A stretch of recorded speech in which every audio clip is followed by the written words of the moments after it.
Do you like wrestling trivia? Then check out the 5-Star Match Game, the Pro Wrestling Quiz Show. I'm Joe Gagney, and every episode, I grill 3 contestants with 5 rounds of power-packed wrestling trivia. We have over 30 evergreen episodes in the archives covering WWE, AEW, Japan, Mexico, and much, much, much, much more. Play along at home and check it out today. This podcast is a member of the Voices of Wrestling Podcasting Network. Visit voicesofwrestling.com to hear the rest of our great podcasts, as well as show reviews, columns, opinions, and updates across the world of wrestling. Thank you so much for supporting WWE and NXT and me. You're so sweet. You are listening to the Flagship Podcast with your hosts, Joe Lanza. Listen, pal, don't you be quote tweeting me with a pile of garbage and Jeff Goldblum when you make $0. When you're slapping an alarm clock and going to a job, I don't want to hear from you. How are your takes doing, sir? How are you doing with your quote tweet that also gets 0 engagement? That gets 1 like, and it's from your mother. Okay, how you doing? Rich Rich. Is that the least sexy way to describe a butt? The posterior. You don't say that in the bedroom. Oh, God, nurse. Hey, nurse, let me see that posterior. Nurse, touch my posterior, please. And we are live on the Flagship Podcast. I am Rich. He is Joe. Joe, what's happening? How are you? Man, you had me really burying the shit out of somebody in that intro this week. I was trying to remember who you were burying. I don't even remember that one. I know it's a deep cut. I was going through all of our old clips we had, and I had that one, and it was a good one. It was a doozy, and I had to clip off a couple minutes, not a couple minutes, but there was 10 more seconds where you're off, and I'm just like, all right, this is a little too long for the intro, but I got to get all the heavy hitters in there, and you really buried that person under the earth. I just don't know who it is. I would love to know, but maybe that person, you know what? Well, that person knows, and that's the best part. That person knows. They're listening right now, and they know it's them. Well, it's apparently somebody who makes $0, according to that rant there. So, all right. It's usually the case, though, isn't it? Most of them, yeah. Mm-hmm. Most of them, yeah. The Jeff Goldblum. The problem is the ubiquity of the Jeff Goldblum, staring at a pile of shit. Right. That meme's a little, it's overused, so it might be tough. There might be a couple people being like, fuck, that might be me. But I feel like the person that's definitely the target there definitely knows they're the target, right? It was some other podcaster or content creator. I hate that term because I wouldn't have went on that rant over a rando. And I wouldn't have said you make $0 and went that direction if it was just some fucking idiot 15-year-old. So I don't remember who it was directed towards. Actually, I think I do remember now, and I'm not going to say. I have a couple guesses. I remember you and I could talk privately. All the memories are flooding back. Okay. It's I am who's the French Canadian singer? I'm the Titanic woman. Celine Dion. I am Celine Dion right now. It's all coming back to me. It's all coming back to you. I think I remember who it was. Yep. And you got their ass, I guess. An absolute fucking doofus who makes $0. It is now, yes. That's incredible. All right, so yeah, that's a good intro there. Good beginning of the intro there. I was hoping, I kept listening and waiting for a how's your territory doing?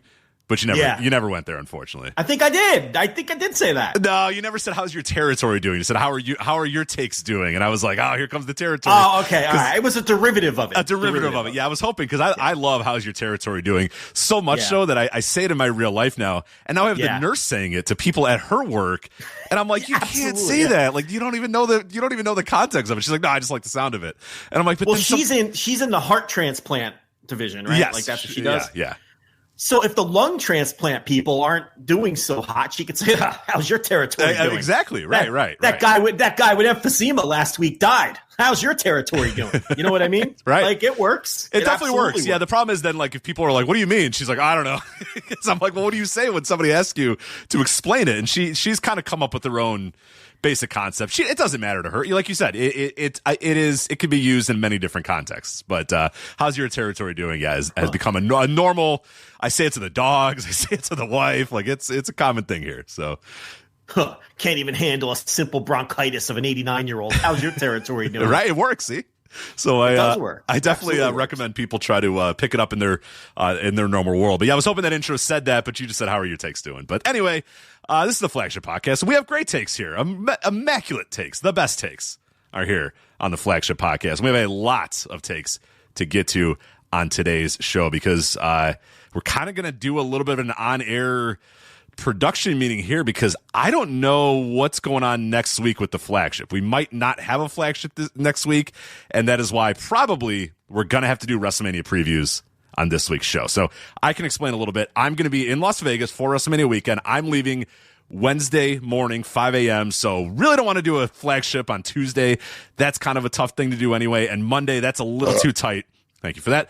A little too tight for a Flagship itself. So I don't know. I don't know if you have a plan in mind for a Flagship next week, or if we got to do WrestleMania today, I think. All right, let's talk through this. So if you're flying out Wednesday morning, we're not going to do a Flagship on Monday or Tuesday. WrestleMania weekend begins Thursday. Correct, sir? Nah, Wednesday. Or does it begin Wednesday? Technically, it begins Tuesday, but the only one is like Microman's like Mania weekend. Wednesday is when it begins. When does shit start airing? When does shit start airing? Wednesday in earnest is when stuff starts airing. So I would say that no, there will not be a Flagship next week. However, but there will be tons of content because it's WrestleMania week. So now it's going to be paywalled. So if you're listening to this show live, you're good because that also means you're on the $10 tier and you're going to be taken care of. If you're listening to the upload of this show, the free version of this show, and you want our WrestleMania content, then you're going to have to at least get on the $5 tier. I'm sure there'll be some $5 audio that we do. And but you want to get on the $10 tier if you want everything because we will be doing both nights of WrestleMania instant reaction live. So you're guaranteed to get 2 $10 shows at minimum. Rich is going to be there live. He's got a fancy Airbnb. He's going to have some quality Wi-Fi, he thinks. Hopefully. So there will be some audio content from Rich. There will obviously look every year. What I do is I just camp down in the house and watch everything. And I do the daily WrestleMania weekend audio, which is typically a $5 tier audio. So you'll definitely be getting audio from me, recapping whatever I've watched during the course of each of those days. You'll probably be getting something from Rich. Here's hoping. Yeah, my whole plan is to do as much as possible. I got my contingent on the Wi-Fi. It's all contingent on the Wi-Fi. I'm hoping. I've asked this Airbnb. I've begged and I've pleaded with them. Do you have good Wi-Fi? They claim they do. So hopefully, if the Wi-Fi is good, I will have plenty of audio there. Even if the Wi-Fi is not great, I think I could probably do something. It's just a matter of uploading it because I just have to record it. Basically, you know what I mean? I have to sit down and record it, and I'm gonna be with people all weekend as well. So there will be. There will be ways. There will be ways. Possible guests, depending on who's where at what times or whatever. But and I'm going to discuss a little bit of what my plans are for WrestleMania weekend. A fraternity over there. Yeah, people sleeping in the bathtubs and hanging from the rafters. It could be that way. Yeah, it's classic WrestleMania weekend hours over here. But mostly me being like, shh, I'm doing audio, quiet. I got to let people know about Pandemonium Pro Wrestling. Shut up. But no, it'll be a lot of fun. I'll explain my plans a little bit later. But yeah, like you're saying, you're gonna get at least Instant Reaction Live. $10 tier for both nights of WrestleMania. I made sure that I'm going to be home in time on Saturday to watch WrestleMania because I'm not going to that fucking show live. I briefly thought about it. I've never. What show? WrestleMania itself. Saturday. I was going to maybe go to WrestleMania on Saturday. I was looking at flights and I was like, yeah, you know what? I'll fly out Sunday morning. I've never been to a WrestleMania proper. Why don't I go? I looked for the cheapest ticket I could find, Joe. I was like, I don't give a fuck if I'm all the way up in the rafters. Who gives a shit? I just want to. I'll just say I was there and then scrape that off the list, never have to worry about it ever again. The cheapest get-in ticket when I looked was like $550 or whatever, and I was like, fuck you. Fuck you. Yeah. I don't know if it's dropped. I think it has since they haven't sold the thing out yet. I don't care. My flight's out early afternoon on Saturday, so I'll be back in Chicago to be able to watch WrestleMania Saturday live and in person. So, and if you do have some travel hangups, obviously I'm not going anywhere. I'm going to watch the entire show. So, if you miss some of it, don't worry about that from the standpoint. If you're concerned about the instant reaction lives, everybody will have the show covered. Yeah, Rich no will doubt. More than likely be home in time. But even if not, at least one of us will have seen the whole thing. Absolutely. And then on Sunday's no problem at all. It's Easter. I told my family, scram. I'm not doing anything. I'm not doing any Easter egg hunts. You know what I mean? No, not 47 years old. They still got you doing Easter egg hunts. I'm not, hold on, 47. I'm not quite, I'm not opening up Easter, no baskets, no parties, no Easter egg hunts, nothing. I'm going. Like, Mom, 53 years old. I'm not doing an Easter egg hunt. Right. I don't care. I don't care about the fun size starburst. All right. That is contained within this Easter egg. I don't need it. If you're lucky, the plastic eggs that connect in the middle, right? You open them up, like either the fun size starburst or like a crisp dollar bill, one or the other. Right. You know? Gee, thank you. Yeah. Now my kids still pop for that. They love that. You know, they enjoy a fun size starburst and a crisp $1 bill. There are a couple of misers. I've taught them how to handle money well. I mean, I was stunned at the amount of cash they have stored away in those piggy banks. It's pretty remarkable. But yeah, Crates, you won't be doing the Easter egg hunt. You'll be there Sunday for the WrestleMania. Absolutely. Yeah. Yeah, So forget that. Point is wall-to-wall content WrestleMania weekend like we always have. And in this case, it'll actually, be a little better because Rich is going to be there in person for some of these shows. Yep, absolutely. And I'll explain a little bit later, what shows I'm going to be at. But yeah, you're going to get a ton of audio from us no matter what, ton of coverage no matter what. If I can't do audio, I'll do written stuff. You'll get it. We cover WrestleMania Weekend better than anybody else. VoicesOfWrestling.com does it better than anybody else with the schedule and event sheets and then the previews and reviews and all that sort of stuff. And nobody covers it in audio form like the Flagship. Nobody covers the types of shows, the breadth of shows. You get your people and they're like, it's WrestleMania Weekend. And they talk about the Hall of Fame, NXT, and WrestleMania. No, not here. Not here. We cover all the shit. Whatever is available to watch that we can watch and we're going to try our best. We're going to try our best. Yeah. Sometimes Joe's got two screens up. He's watching two shows at the same time. Sometimes I'm watching shows. Sometimes we say, okay, what show did you not cover? Okay, I'll watch that one. Like we cover as much as we can. I think a couple years ago we did like 25 shows we basically covered and reviewed on this Patreon. Like we go nuts. We go wild here. So hey, listen, I didn't get 4 TVs in the den for nothing. There's a reason they went on the write-off sheet on the tax form a couple years ago because you got to utilize them for the work purposes. Mm-hmm. And this is the weekend for it. This is definitely the weekend for it. So yeah, a ton of coverage available. FlagshipPatreon.com. You're also going to get this is a little bit of a tease of what's going to happen this weekend. Griffin Peltier and I are going to do a big time audio preview of the entire weekend. So now him and I have basically put together the event schedule that you see on voicesofwrestling.com, which is getting tons of traffic. It is by far, we've destroyed the competition. There used to be other people that tried to do these event schedules and we've beat them all. They're done. We beat them into submission. They don't even try anymore. They're done. Some of them copy and paste it off. Some do copy and paste it. Yeah, that is obvious. We throw a couple Easter eggs in there just to see who copies and pastes. Now you can figure out what those Easter eggs are, but we know. Names, slip a couple dead wrestlers on a show. Yeah, we know. We got a couple tricks up our sleeves. So we go, whoa, hey, you got that name wrong too. Wow, weird. But we are going to do an audio that is going to be available on the free tier at FlagshipPatreon.com. So this is going to be recorded on Saturday. I don't know how long it's going to be. God only knows. There's 130 shows and events. So it could be a while. We're not going to exhaustively preview every single one, but it should be a pretty lengthy show. Now that is going to be available on the free tier. So if you are on the $5 tier or the $10 tier, you're going to get access to that. No problem at all.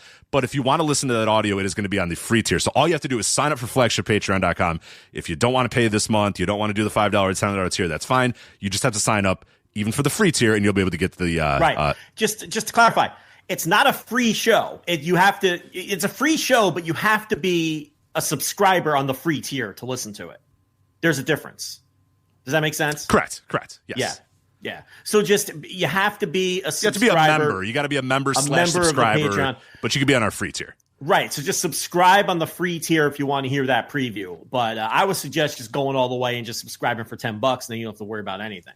Then you got it all. And you got access to it all. Yep. I am never invited to that preview show. I haven't been for 10 years. You're not locked in anymore, man. You're not locked in like we are anymore.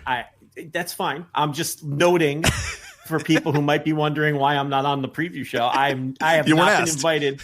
You weren't asked. I was not asked. I haven't been asked to be on the preview show probably in a decade. And I'll just... I don't think it's been a decade. No, it's been... Just an explanation. It's been like 3 or 4 years because the last time I did it with you, I was like, all right, Joe, it's... they'd be like, what the hell is this? This is garbage. This is bullshit. What the fuck? What is this? An hour straight to that. Now, do we put these shows over? We'll see if we put these shows over. But yeah, you detached from WrestleMania Weekend a little bit. He doesn't like my performance. On the I don't like doing audio with you. I don't like doing audio with you. All right. I haven't been invited in a decade. So now the truth comes out. It's fine. I'm not even mad. I'm just explaining to the listeners. They might be wondering why I haven't been on any of those previous shows for the last 12 to 13 years. And now they know. My invite got lost in the mail. Right. No, I never invited you. It didn't get lost in the mail. I just straight up didn't invite you. Well, there you go. Yeah. No. Secret, not so secretly. No, yeah, there's straight no. Up, straight up, you're you not weren't invited. Yeah, you weren't called. So. I don't want you there. You're not booked. I'm not booked, Terry. Yeah, Dennis Stamp. I was about to make the Dennis. God damn it, you beat me to the Dennis Stamp thing. And no, I don't want you to even be a guest referee. I don't even want you because I could invite you and you could just sit on the sidelines and be like, hey, we'll go to Joe every occasionally. But no, you're not even invited. You're not even booked. No guest referee spot. Well, you heard it, folks. You heard it, folks. Everyone thinks I'm the mean one around here. Now you see. There it is out in the flesh. But yeah, we'll do WrestleMania Weekend here in a little bit. We're also going to review Sakura Genesis 2025 from New Japan Pro Wrestling. Talk about the best of the Super Juniors lineup as well. Windy City Riot is tomorrow. I will be there live. A lot of live wrestling for me in the next couple of days, but I'll be at Windy City Riot tomorrow, so we'll preview that show. And also, of course, MLW Battle Riot, the review aired last Saturday live on YouTube. Battle Riot, what was this one? 7? Battle Riot 7, I believe. Yeah, Battle Riot 7. We will have it exhaustively reviewed and detailed, and all the top stories in MLW will be covered here. The official pending MLW podcast. Still waiting for Court to respond to my DM about us being the official MLW podcast, but wait and see. Never mind. I'm not going to go there. It's not 2016 anymore. It's not 2016 Please do. anymore. I don't go there as much as I should go there. There was once an official MLW podcast. Oh, yeah, there was. Yeah, we'll leave it alone. Yeah. Is that guy even around? I don't even see him around anymore. Yeah, man. Did he flee to Blue Sky or did he just disappear? What happened? I don't know that I've ever seen him on the Blue Sky. No. Yeah. Ah, well. Yeah, what is that? I don't know what happened to that guy. Yeah, well, anyway. Yeah. They come, they go. Back to the circus for the evil clown. Back to the circus for the evil clown. Oh, God. All right. Well, hey. The cuts are deep, folks. The cuts are deep. That's a deep one. That's a deep one for sure. But yeah, let's start off with WrestleMania Weekend. Obviously, since we're not going to be doing a flagship next week, I think it's a good time to discuss what's coming ahead for this week, WrestleMania Weekend. Anything else? I should ask you, Joe, anything else that you wanted to touch on before we get deep in the weeds here on WrestleMania Weekend? Anything I wanted to touch on? Yeah, anything you want to talk about? Anything going on in the world of wrestling? I guess the Dynamite, real quickly, Dynamite review.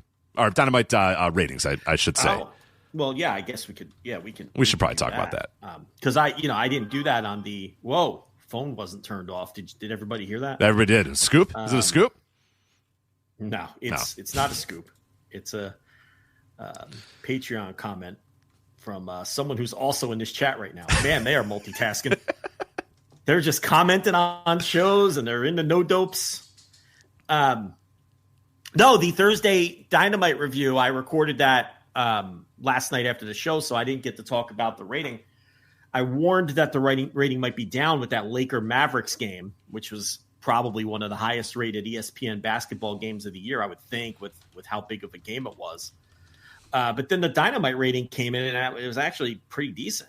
So 659 with a 0.17. So that was well over 10% up from last week in total viewers, and it was 6% up. Well, 0.16 to 0.17, which comes out to 6%. So up a smidge in the demo as well. The Lakers-Mavs game did a 0.73. Yeah. 0.73 and 2.261 million viewers. So it had some pretty stiff competition with the Lakers-Mavs game. 0.73 is a pretty big number. Survivor, too. I was looking at some other ratings on that day. Survivor had a 0.68 as well on CBS. So Survivor back and doing well. I cannot believe they're still Survivor. I can't believe it. Every time I see a commercial for that, that's like, they're like season 72 of Survivor. I'm like, who among us is still like locked in on Survivor? I mean, a lot of people, apparently. A lot of them. Yeah, people, it's crazy. I haven't watched Survivor since like Richard Hatch. I was going to say Richard Hatch is the last time I think I watched Survivor. I watched the first Boston Rob season, and my girlfriend at the time, and this is going back like several relations to show you how long ago I've watched Survivor. She hated Boston Rob so much that we were forbidden to ever watch Survivor again. And, so then that was really it. I mean, so I wasn't even there for like the Johnny Fairplay days. And that was like 15 years ago. Right. So, yeah. People just can't quit the Survivor. And then Probst, that Jeff Probst. Oh, he's made a killing. Yeah, he has made a killing, man. Just goes on an island, stirs up some shit, bounces. Yeah. I mean, what a life. Really, seriously. But Survivor 48. I apologize. Someone's going to say it's not 72. It's 48. But that's wild. It's not that far off. Right. Survivor 48. Fucking hell.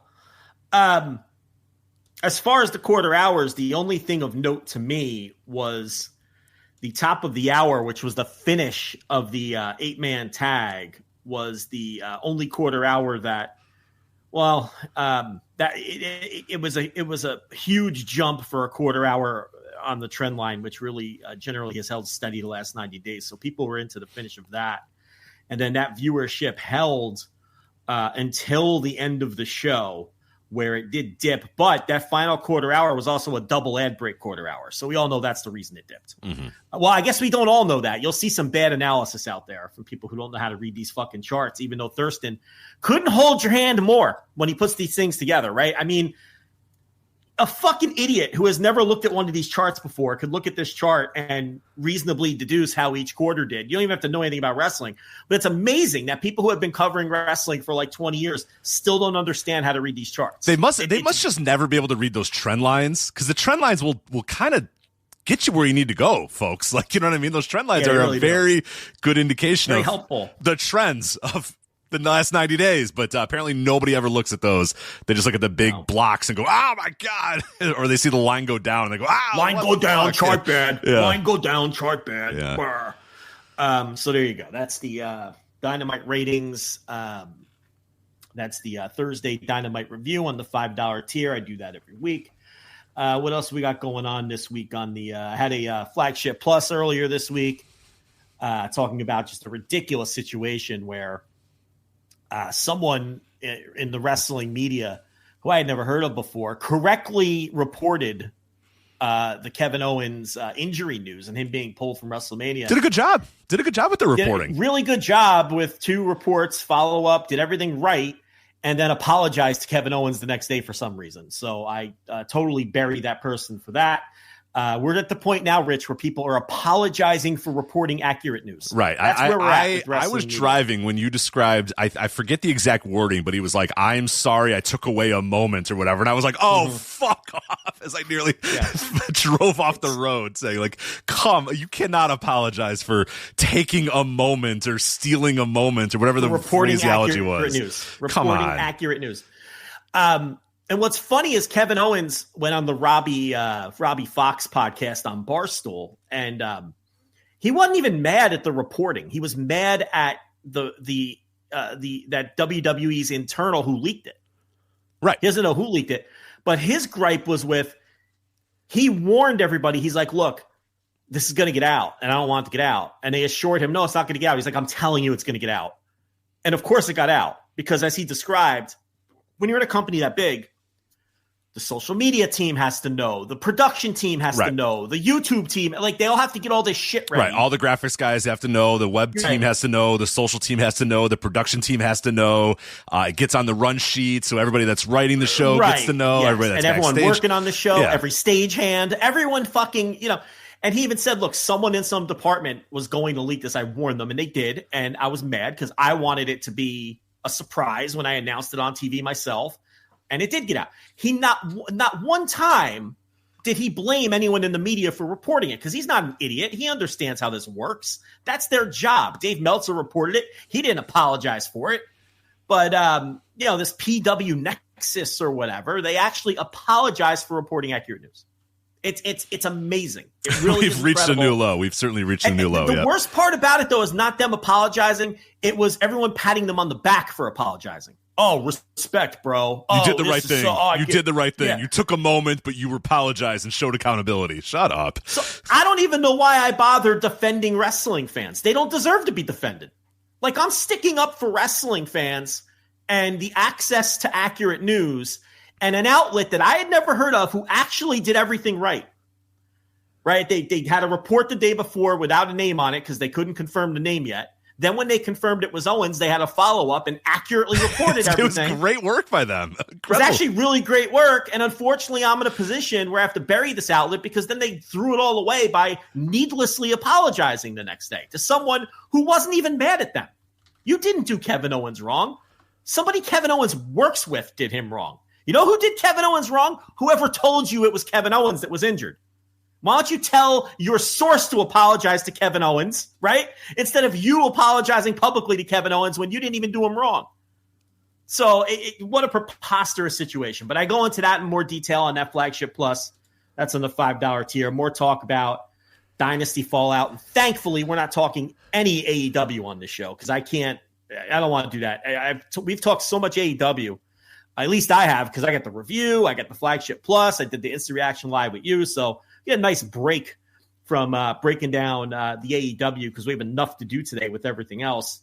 And so there's a new Flagship Plus back there, new Thursday TV review. I'm sure you have 1,000 Tour of the Territories in the kitty ready to go. Got one coming out by the time most of you guys listen to this. The No Dopes listen live. There's not one for you right now, but everybody else listen on the free feed. If you go to flagshippatreon.com, there's a brand new episode up for you right now. Yeah, and then, of course, if you're looking for the Dynasty review, you're not going to get it here. You're going to get it on the Instant Reaction Live on the $10 tier. So, and that was a Dynasty review that in our Discord, and I saw on the Observer board a couple of people, and I saw in some other places a lot of praise for that show. People seem to think that was one of our better pay-per-view reviews. So that one got a lot of positive reviews, of the review of the AEW pay-per-view. And if you're looking for that, it's over 2 hours of Dynasty analysis on the $10 tier. So we done with the commercials here? I think we're done. Yeah, let's get into the nitty-gritty here of WrestleMania Weekend. Finally upon us here. As I said, I will be in Las Vegas starting on Wednesday. It officially kicks off Tuesday. There's one show on Tuesday. Microman, this is what he calls the show, not me. Midget Wrestling Las Vegas, not me. That's what Microman calls it. But in earnest, it begins on Wednesday. I don't think the word midget is no bueno in the context of wrestling. I think in wrestling, it's okay to say midget wrestling is fine to say. Okay, just want to make sure.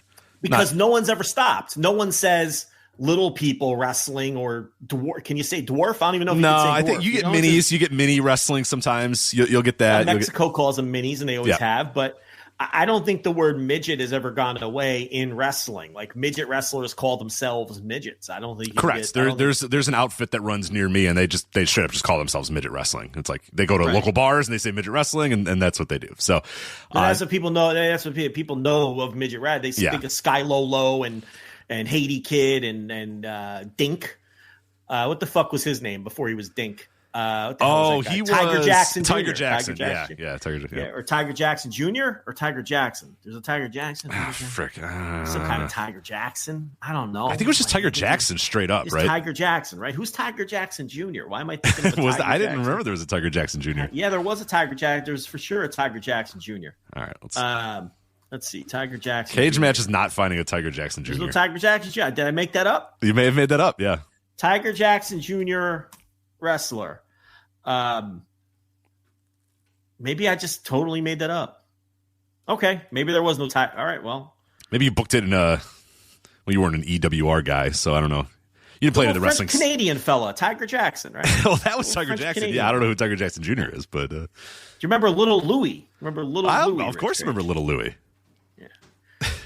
What was the little cowboy one? Remember the cowboy midget wrestler? The cowboy. Yeah, he did like a cowboy gimmick.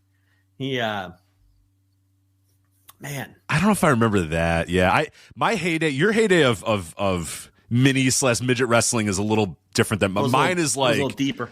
Well, and deeper. Yeah, mine is like the when 1997 WWF when they decided to bring it back. You had Max Mini and Mini Vader and Mini Mankind and that era. Tiger Jackson. Oh, I was thinking of Tiger. Maybe I was thinking of Tiger Conway Jr. and mixed that up for some reason. Yeah, Tiger Conway Jr. Big part of different person. Than Tiger little Jack. different person. Much taller, not that much taller, but taller. Yeah, he's Tiger Conway Jr. is a big part of Tour of the Territories. We've seen him a lot. Yeah. Oh, you've seen him a lot, huh? Oh, he's popping up all over the place. Yeah, I'm sure he's moving up your all-time greats list as you watch. Yeah, he's not bad. He's not bad. He's not great, but he's not bad. He's moving up your GWE list that I know you're getting ready to submit. Oh, my 100 greatest. Right? Yeah. Oh yeah. Yeah. He is currently 97 and surging up the list. So. Right ahead of Floyd Mayweather. Right ahead of Floyd Mayweather. Right. And Akibono. Floyd Mayweather and Akibono. Yep. Right. Yeah, so anyway, that we get kicked off with like we just said, those wrestlers themselves refer to themselves. It was a Microman show. He's doing it. Microman, yeah. He's got, I don't know what my man Microman is doing, but he's got. I don't think he's the promoter. They're probably just putting his name on. Well, yeah, because he has way too many shows. He has 8 shows this weekend. Why? Cowboy Lang, that was it. Z in the chat. Cowboy Lang, thank you very much. Cowboy Lang, awesome. Yes. Cowboy Lang. Let me look up Cowboy Lang. I don't know if I remember. He was like he worked with like Haiti Kid. He was a mid-'80s WWF. That's where I know him from. Anyway. Okay. From that era. Yeah. Didn't get booked at 3 versus Bundy though. That was Little Beaver, Haiti Kid, and who was the wasn't Lord Littlebrook. Littlebrook was on the other team. It was Little Beaver and Haiti Kid with Hillbilly Jim, and it was Lord Littlebrook and Little Tokyo with Bundy, right? Yes. Right. Yeah. Let's see. Let me get the whole. Let's make sure we're okay. Hillbilly Jim, I'm confident. Haiti Kid, and Little Beaver. Yeah. Versus King Kong Bundy, Little Tokyo, and Lord Littlebrook. Right. Nailed and Bundy dropped the elbow on Little Beaver. Yes, he did. Which was a shocking spot at the time. You know, we thought the man was dead. We thought the man was dead, but and then the midgets all turned on Bundy. Yeah, because then wasn't that the DQ? Wasn't Bundy doing the elbow at DQ? The referee was like, I can't allow this to continue. This is it. Well, it was like mixed tag rules. Like it was midget, big guy, big guy. You weren't supposed to attack. You weren't supposed to hit him, right? Like when they do like mixed tags in WWF. Mm-hmm. So, and even Bundy's partners were like, "What the fuck, dude? This is beyond the pale. You can't be. You're 500 pounds. This man is 60 pounds." So, that was the. Have you seen that match? Of course. You've seen the whole show, of right? course, okay. of course. All right, yeah. It's a fun match. It's really, really fun. That's where Bundy's career went in 12 months, from headlining WrestleMania to working with the little fellas against Hillbilly Jim.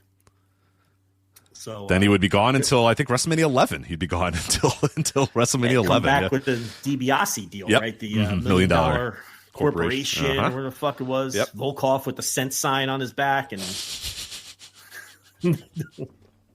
that is the weirdest thing. As I was going through and watching 1994 WWF for the Brett versus Owen series, flagship.patreon.com, by the way, and like all of a sudden they're like, the new generation. Like Vince can't stop screaming about the new generation and old wrestlers and other companies and how new and then all of a sudden here comes Nikolai Volkov with with like a toupee. And I'm like, what the fuck? And he's terrible. He's so bad. And I'm like, there was nobody else on earth that you could hire for this role than Nikolai Volkov? No, I guess he wanted to embarrass him. Mission accomplished. Yeah, he's wearing like underwear. He's like, basically he's got like a shirt because he's like really fat, but he's wearing the trunks. It's awful. It just looks terrible. Like the iron-on letters like you'd get in the 80s. Yeah, it's brutal. Big cent sign instead of dollars. The idea was he was down on his luck, right? Correct. Yeah. So he showed up, and they're like, it's a legendary wrestler, Nikolai Volkov, and he's like, I don't have any money or whatever. Then $1 Million Man's like, I can help you. You just got to do my bidding or whatever. And it's Vince McMahon really loved the let's humiliate a character who's down on their luck gimmick. He did it many times. He did it with Nikolai. He did it with Big Show. Remember when Big Show was broke? Remember that? His strip mall investments. Yeah, strip mall investments that didn't work out. Yeah, Big Show went broke.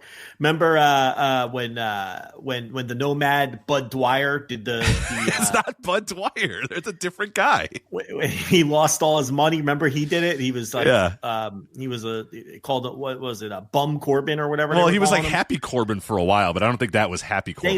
They lost his Happy Corbin was when he came into money to get out of being a bum. But remember, he was poor for a while. Yeah, did he have a different name on though? His shirt? I don't know. But that's like 3 examples off the top of my head. Yeah, Vince loves the broke wrestlers. Love that. Yeah, broke wrestler, and I'm gonna like. It's never a redemption story either. It's just like I'm gonna humiliate someone for being broke. Like he loved to do that fucking story historically over the years. So it's strange. That's like. And that's one of those things that a lot of people don't talk about as one of his recurring things, but it really was like every 10 years or so, he would do a storyline where a wrestler all of a sudden was broke and they were humiliated in storyline, so it wasn't like they would beat the rich guy. Nikolai Volkov, he never gave DiBiase his comeuppance. Absolutely right? not. Like no, that never happened. No, I don't think so. So it's just, and Corbin, he just like, didn't he hit a jackpot when they did a show in Vegas and then he became Happy Corbin, the rich guy? Yeah, something like that, where they were just like, oh, he came into money or whatever. Yeah, all of a sudden he got a bunch of money. So, but he was still an asshole. Like that wasn't like a redemption story either. Like he was still a heel, and he was with Madcap Moss. Remember Madcap Moss? Of course, I remember Madcap Moss. Riddick Moss, yeah. Riddick Moss. People thought he was. There at one time we did a show where like. They don't have anyone coming through the pipeline. We were like considering maybe Madcap Moss is like going to be the next a star for. Do you remember that? Yeah, because it got pretty lean there for a while. It got very lean there for a while. Yeah.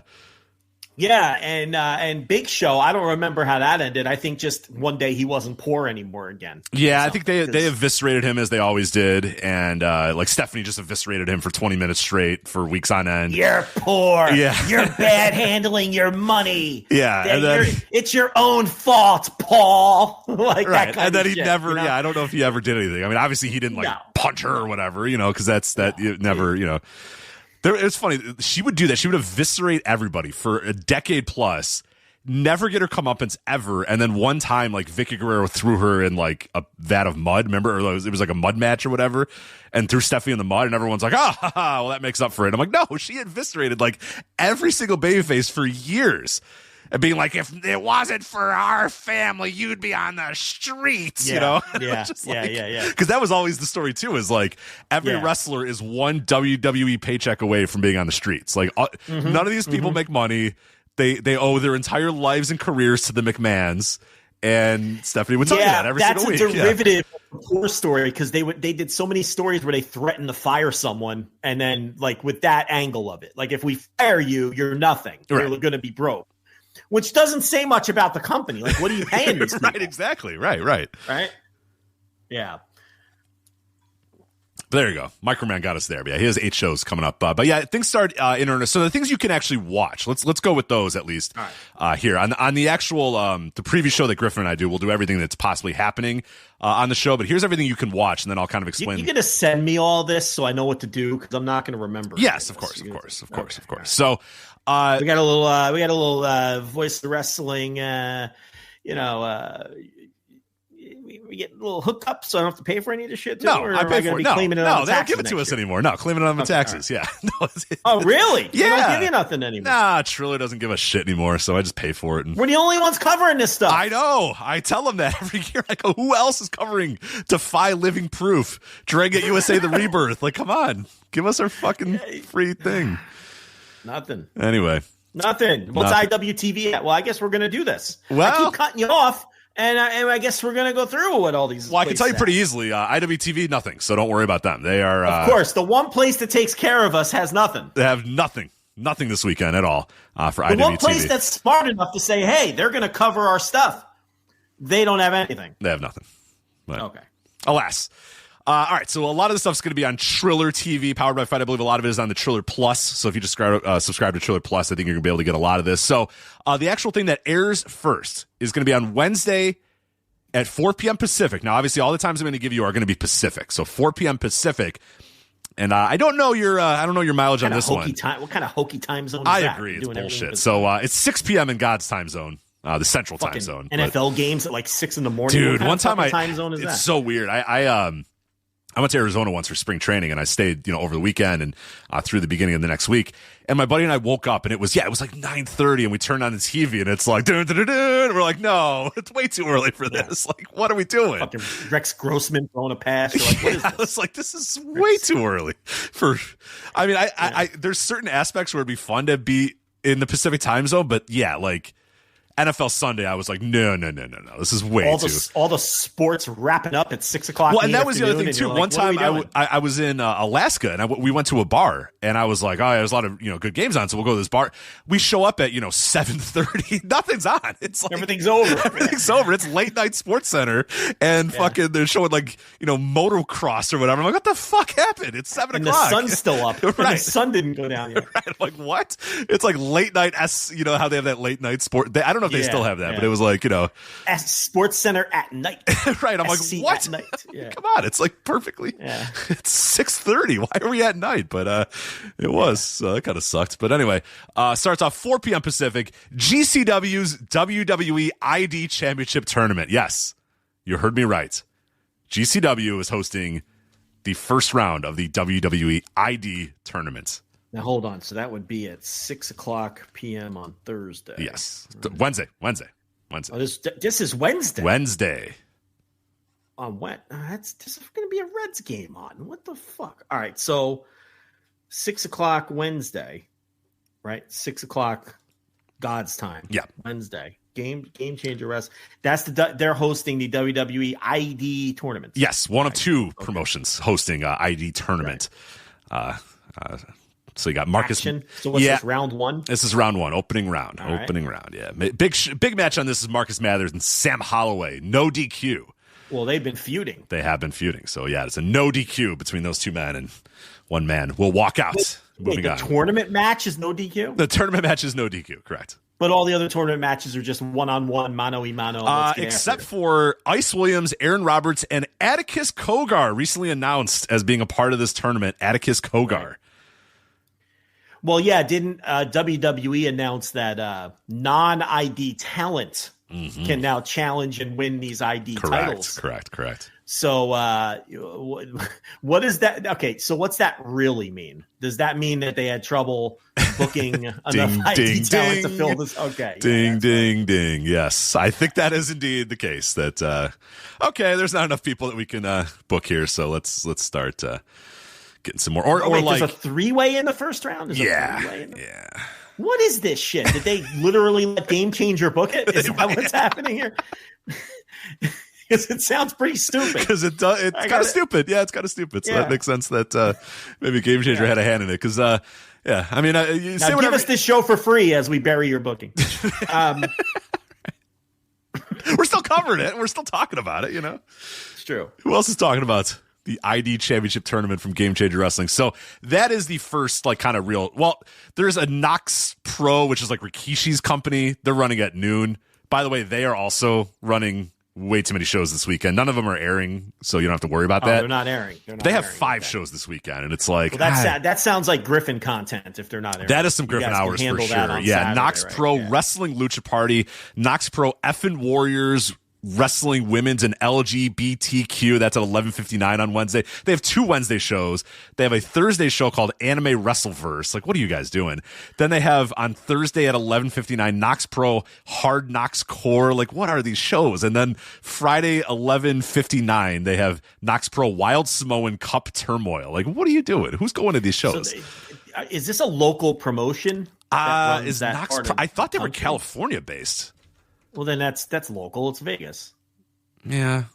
Van Nuys, California, Nox Pro. Okay, then that makes all right. Then that's why. Whenever WrestleMania goes to these cities, you always get some of these local promotions that try to leverage it. 5 shows? 5? That seems like it's a lot of shows. It's a lot of shows. Nobody's going to go to any of them, but they're going to try. As we go over the schedule, I am guaranteeing you that this WrestleMania weekend will set the record for the most shows that have more people in the back booked for the show than in the audience. I'm positive of it. Right. Well, I have a feeling that what is this, Nox Pro? This is called? Knox Pro. Like Knoxville, Tennessee? Well, like it's Pro? KNOKX. Okay. So I have a feeling that sometime on like Friday, when I'm doing my daily recap, I'll be announcing to the audience that Knox Pro has canceled their final 3 shows due to lack of interest. Because I always have a company like that where I'm like, if you're holding the ticket to fake GCW, remember those guys? Yep. They have canceled their remaining 7 shows this weekend. So you might want to look GCW, for a refund. Yeah. Yeah. Oh, God. All right. So I am not going to Knox Pro Wrestling Lucha Party. I'm undecided on if I'm going to the GCW ID tournament thing. We'll see. Okay. Maybe. What else you got going on? Go. Yeah, you're true. Yeah, you're right. I got not much else going on. So You don't gamble. Yeah, I don't gamble much now. You don't really, you hate that town. Don't love the town. Okay. No. You should just, there's nothing, what else you Well, there's a pinball Hall of Fame that I want to go to. Got to go to the Pinball Hall of Fame. There's also a atomic testing museum that I've been trying to go to for a while. So got to get over to Atom that. Bomb? Me and Brian Clark, hanging out at You and Brian Clark at the atomic testing facility? He should have done he should have done a signing there, right? God, I'm going to email him right now. Man. I'm going to email him right now. I think we should there. book that. Yeah, I'm going to book that right now. Fuck it. Let's go. I'm going to All right. So what do I need to watch on Wednesday besides GCW ID tournament? Okay. And then the first show that I know for a fact I'm going to, Dragon Gate USA The Rebirth, coming up on Wednesday at 8 p.m. Dragon Gate USA coming back in earnest. It is actually God's called time or Pacific time? Sorry. God's time is 10 p.m. All right, 10 p.m. For the record, when we say God's time, we mean Central. For everybody that's now going to be confused by that. Right. So moving forward, God's time will be the Central time zone. So, that looks like a pretty fun show. 8 p.m. Pacific. KZ, Marcus Mathers, Ben K. Hyo versus Willie Mack and Rich Swann versus Jimmy Lloyd and Alec Price. Can't win them all. Ultimo Guerrero is going to be there. La Estrella. I love a good Ultimo Guerrero. Or Ultimo Dragon. I love Ultimo Guerrero, too. Ultimo Dragon, though, last time I saw him live, went to the ring, did his match, didn't go to the back, rolled out of the ring, went right to his merch table, sold some masks, including the one I have behind me right here. Yeah, great job. He's not going to the back. I'm going to talk to these dweebs backstage. Fuck that. I got to go sell some gimmicks. What I find interesting is they have the trademark to GGUSA. I know. It is weird. Not Gabe or not WWN, not WWE. No, they have that trademark for DGUSA. Mm-hmm. So good job out of them. But Absolutely. Yeah, that should be one of the better shows of the weekend. Yeah. The big match, obviously, I don't know if it's going to be the main event, but Yamato, Dragon Kid, and Susumu versus Shun Skywalker, Kota Minoura, and Ishin should be pretty good. And they're bringing in Starlight Kid and Azumi as well. So that should be a hell of a lot of fun. That show. How do you want to handle, those are the 2 shows on Wednesday airing? Yes, those are both going to be airing on Triller. How do you want to handle that? I mean, are you going to do a show with the Dragon Gate boys? I don't know. I don't know. I don't know. Because then I don't need to do a show if you're going to do a show with them. And then or should I do the GCW show and you do that? Like, I guess we'll figure it out. We'll figure it out. It's fluid. It'll be fluid. Here's what the listeners need to know. You're getting both of those shows covered inside and out. One way or another. Wednesday. Yeah, one way or another. Behind the paywall where they're going to be covered. So it'll be handled. All right. Thursday's next, right? Yep. So there's a lot of other dumb shit shows throughout the day too, but you don't care about those. New Tradition, Lucha Libre. Content. Yeah. We'll do that Saturday. Exactly. Yeah. We're going to do all that stuff. Okay. All right.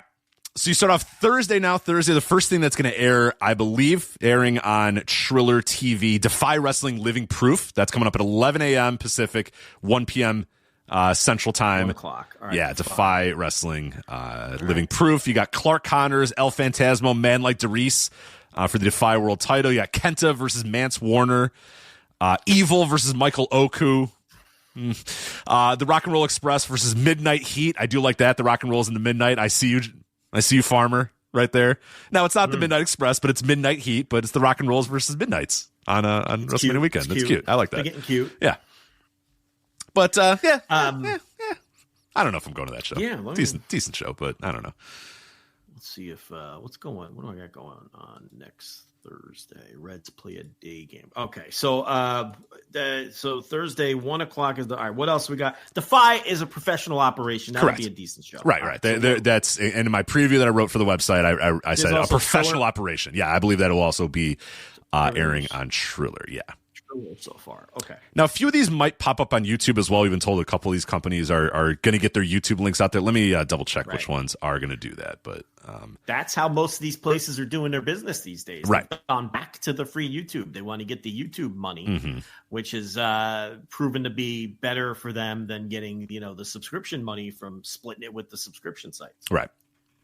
So yeah, I got to figure out again. Some of that might change. So some of these ones that I'm telling you are only streaming on they might pop up on YouTube or whatever. But as of right now, I'm just giving you what I know is airing live. But that's Thursday at 11 a.m. Pacific, 1 p.m. Central. Defy Wrestling Living Proof. Then the next thing that's going to air live again on Triller. Is going to be Stardom American Dream 2025 in Sin City. That's at 12 p.m. Pacific, 2 p.m. Central. I might have to cover that one for you. I don't think you're going to lock in too much on the. Well, darn, that overlaps with Defy, and I'm already scheduled for Defy. Shucks. So, man, I was hoping I could really check that one out, but unfortunately, we got one of these WrestleMania weekend scenarios where it's just, it's the old head-to-head, Rich. And you only have one TV. I'm already booked. I'm already booked. That's right. I'm already booked. It's too late, so I'm locked in for the Defy. Captain Craich will be handling all your Stardom needs, though. Man, the Stardom tickets, I was looking at that. The Stardom tickets are about the same price as the WrestleMania tickets. So I was like, ooh, I don't know about that. I don't like Stardom that much. Well, they should be. They should be shaking down all those. And they are. And they are. Let me tell you, I'll stop there. Absolutely are. Pandemonium Pro Wrestling, I believe they're going to air on YouTube as well. So they're going to be at 12 Pacific, 2 Central as well. They have a lot of matches on their show. Hechicero versus Kevin Blackwood, Mustafa Ali versus Ninja Mac, KZ versus Cappuccino Jones, Tommy Billington, your boy Tommy Billington versus Sean Legacy. Shit. Yeah. All right. Well, now we got a problem. Luckily, Rich, I have multiple screens. You have multiple TVs. Yeah, great. I'm going to be able to do the Defy and the Pandemonium at the same time. I'm covered. Great. Teton and Benkei versus Cavanario and Yamato. I like that match a lot. So there's some good stuff on that show. So I am planning on. It does sound like a good show. We have Heart Editing, who's in our Discord, is a part of putting that show together. They've done a good job of kind of keeping us in the loop of everything that's going on. So I want to maybe show them some love. So I'm thinking about heading over to that show at noon. Oh, well, then there you go. I could do audio on Defy, and you can do the audio on the Pandemonium if you're going to the show. Again, we'll work all this out. We'll work it out, yeah. That leaves Stardom out in the dust, though. Oh, well, to be fair, they don't have anything announced yet. They just kind of said that here's people that are showing up, so I don't know. If Stardom doesn't make it, whatever. Yeah. They'll be fine. They'll survive, and you'll all survive too. So, all right. So the next thing that's going to air on High Spots, we got to talk to our guys at High Spots. Listen, we got to get a code. They'll do business with us for sure. Because there are 2 shows coming up on High Spots that you might want to watch. One or both, and I'll try to go to at least one of these. Of course, can't go to both. 3 p.m. Pacific, 5 p.m. Central. WrestleCon, the Mark Hitchcock Memorial Super Show, yearly tradition there. For WrestleCon, you got Minoru Suzuki versus Butterbean with special guest enforcer Dan Severin. Ninja Mac versus Mascara Dorada. Mickey James versus Maki Ito. Okay, maybe you're going to be going West Coast Bro here. TMDK. Zack Sabre Jr., Bad Dude Tito, and Shane Hayes versus Hechicero, Michael Oku, and Flip Gordon, and a mystery tag match as well. So not a ton announced for WrestleCon. But I think the WrestleCon show has earned a yearly review. For sure. Oh, no. Yeah. One of the big boys of the weekend. So we'll be locked and loaded. Professional operation there, too, for sure. Yeah. And West Coast Pro. So they're running at 3 p.m. Pacific. So, again, we're going to have a little bit of they're head-to-head. I don't know if they're 3 or 4. I forget exactly. They're one of those. I believe they might be head-to-head. Right. They have Kevin Blackwood and Calvin Tankman as their main event. You got Starboy Charlie and Titus Alexander versus One Called Manders and Thomas Shire for their tag team titles. You got Trevor Lee versus Timothy Thatcher. You got KZ, Yamato, Dragon Kid. Those guys are getting they're getting their money's worth, man. The Dragon Kid guys versus you like this: Bendito, Toxin, and Latigo. Those are your guys, right? Sure. I think you like Toxin, right? Don't you like Toxin? You like Toxin and I enjoy Latigo. Toxin. Yeah, I think you're a big Toxin guy. But I'm surprised those guys aren't on WrestleCon. Maybe they're double dipping. They may be double dipping. That'll probably be working. I feel like those guys are working both places for sure. So. Where's that airing? That is so that's going to be on High Spots as well. Oh, they're airing 2 shows. They're airing 2 shows pretty much at the same time. So Thankfully, Joe, you'll be free and clear for the next show. Spark Joshi Lady Luck at 5 p.m. Pacific, 7 Central. I will not be going to Star Joshi Lady Luck. So far announced is Hazuki versus Lana Cross, and that's it. So, why's that got to be standalone? And all these good shows are going head to head with. Yeah, well, there you go. Gross. You also have at 6 p.m. Pacific, 8 p.m. Central, TNA Wrestling Unbreakable. Now that's going to be on Triller. The problem is, I'll read the card to you, and you can decide. You might want to maybe take the wife off for. This is in Vegas? This is in Vegas at the Cox Pavilion in Las Vegas, Nevada. You have TNA International Championship, AJ Francis versus X. Now that might be decided today. I believe TNA is airing right now as we speak, so maybe this will all be clarified after TNA goes off the air. Then you have Eddie Edwards versus Ace Austin versus Steve Macklin for a spot in that match with AJ Francis. Then you have Zachary Wentz, JDC versus Eric Young for a spot in that match with AJ Francis. So I wrote those out of order, read those out of order, I should say. But also appearing, Joe Hendry, Masha Slamovich, Jeff Hardy, Matt Hardy. Not a whole lot announced for TNA Wrestling Unbreakable. So that's going to be on Triller, but I wouldn't, I don't know if I'd clear the schedule for that one. Well, what else is airing at that time? Airing is not much else. Not much else. Well, then I'm going to watch that. There's nothing else to watch. All right, I'm not watching Star Joshi. You'd have to Spark. needed a fucking chair to watch. Spark. Whatever. Joshi. Whatever. It's called Joe's Not Watching Joshi, as far as I'm concerned. Okay, so yeah, Lady Luck is not on Joe's side. He just can't handle it. Yeah, can't make it happen. All right. Then what you have coming up at 8 p.m. Pacific, all right, 10 p.m. Central, Josh Burnett's Bloodsport 13. Now that show has changed a lot in the last couple days. So I'm going to read what I have on my notes, but I believe this has been altered a lot because a bunch of people are off the show. A bunch of people change. I think we have it right, though. Big match could be Josh Barnett versus Gabe Kidd. Natty Neidhart. No Natalia here. This is Natty Neidhart. Hair up, square up against Miyu Yamashita. Pete Dunne versus Timothy Thatcher. Karrion Kross, JR Kratos. Does that work for you? How about Zack Sabre Jr., Jonathan Gresham? What about Royce Isaacs versus Tavion Heights? A lot of WWE. Carmen Petrovich versus Micah. So that's the only thing with this show. A lot of WWE influence in Josh Barnett's Bloodsport these days. Bloodsport, that'll be watched and covered. And, yeah. So all these audios too. It's not just reviewing these shows, but all the news that's happening over the weekend too, as we move it along. So I have a lot of fun doing these WrestleMania weekend shows. Oh, they're a blast. I enjoy it. Yeah, they're a blast. All right. So also at 8 p.m., they're going to be airing on YouTube. Right. Prestige Wrestling going on YouTube this year with their show. Let me get the whole Nothing to Lose. Minoru Suzuki versus Adam Priest. Michael Oku versus El Phantasmo. The Inspiration, Jess McKay and Cassie Lee. I know you've been waiting so long to see The Inspiration back at it again. The former Iconics or whatever the hell they were called. Kevin Blackwood versus Leon Slater. You got Galeno Del Mal, Hilo Del Dr. Wagner Jr. and Arez versus the Z-Brats. So the Dragon Gate guys getting their money's worth for sure. A lot of good show. Yeah, man, this is a pretty good show here. Sinner and Saint. I'd rather watch that than Bloodsport. Yeah, maybe ditch Bloodsport. I feel like we have to cover Bloodsport. That's the thing. But a lot of this is going to be determined by what shows I go to. Yeah, so I'm going to be that day. I'm for sure going to. I think I'm going to go to Pandemonium at noon. Okay. I think I want to go to either WrestleCon or West Coast Pro. I don't know which one I'm going to go to for sure. Go to one or the other. You know what? I might go to West Coast because then I could just stay there and then go to that Prestige show. Because that's at the same venue. That's at Meet Las Vegas. So maybe I'll just stay at Meet Las Vegas. And then I could cover the WrestleCon and the Bloodsport. Yeah, that might be the play. And the TNA. And of course the TNA. I'm not going to be going to TNA. Sorry, Garrett. All right, so that actually works good. I can cover Defy at 1, West Coast Pro. No, the WrestleCon at 5. Yeah.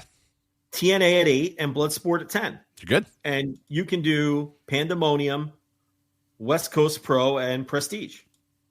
Sounds perfect. Sounds like we're working out pretty well. So one more thing is airing, or three more things are airing on Thursday, man. Thursday's a packed day. What are you kidding me? La Super X, our good friend Gringo Loco is going to be in the main event of that show versus Juventud Guerrera.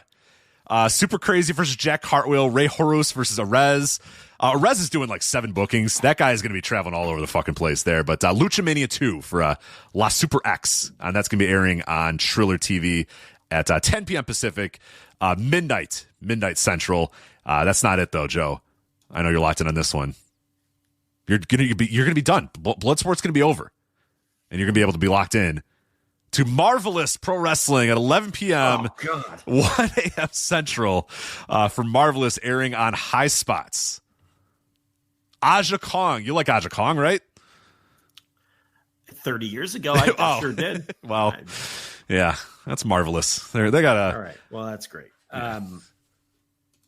Maybe. Well, I'll take Las Super X. And I'll take Marvelous. I'll go to Marvelous. Marvelous is all you. So, yeah. All right. And then, hey, you know what? I got you though. 11:59 p.m. Pacific, 1:59 a.m. Central. Progress Wrestling Chapter 179 Las Vegas on Triller. You ready for that? Luke Jacobs versus Michael Oku. Axel Tischer versus Mike DeVecchio. Your boy Mikey D.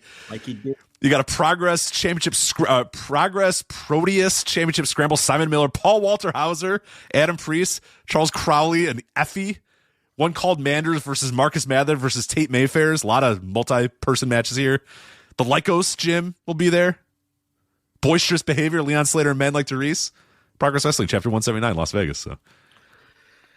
All right, so I'll do 6 shows that day. I'll do Defy, WrestleCon, TNA, Bloodsport, whatever that Gringo Local thing is. La Super X, yeah.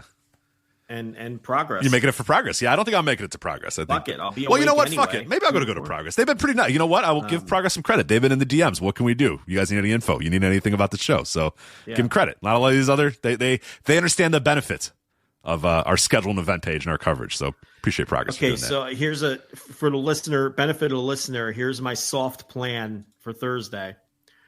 I'll do Defy and then the WrestleCon Super Show, and then record a Thursday afternoon update covering those two, because I'll have about an hour of time before TNA. Then I'll do TNA, Bloodsport, the Gringo Loco thing in Progress, and then do audio at like 5 a.m. And then that'll be the Thursday night audio. So just maniacs, just fucking maniacs stuff. Yeah, but hey, that's what it is. Yeah. This is what we do. This is what we do. Yep. This is why we're the best. And then Rich will have a lot of those other shows because he'll be there and he'll do something. Mm-hmm. Absolutely. Taking notes at every Friday or something. Yeah, for sure. Yeah, whenever I can sit down for a minute and watch them. So, all right. So then we move on to Friday. A lot of stuff airing for Friday as well. 11 a.m. Central, 11 a.m. Pacific, 1 p.m. Central. Tokyo Joshi Pro live in Las Vegas.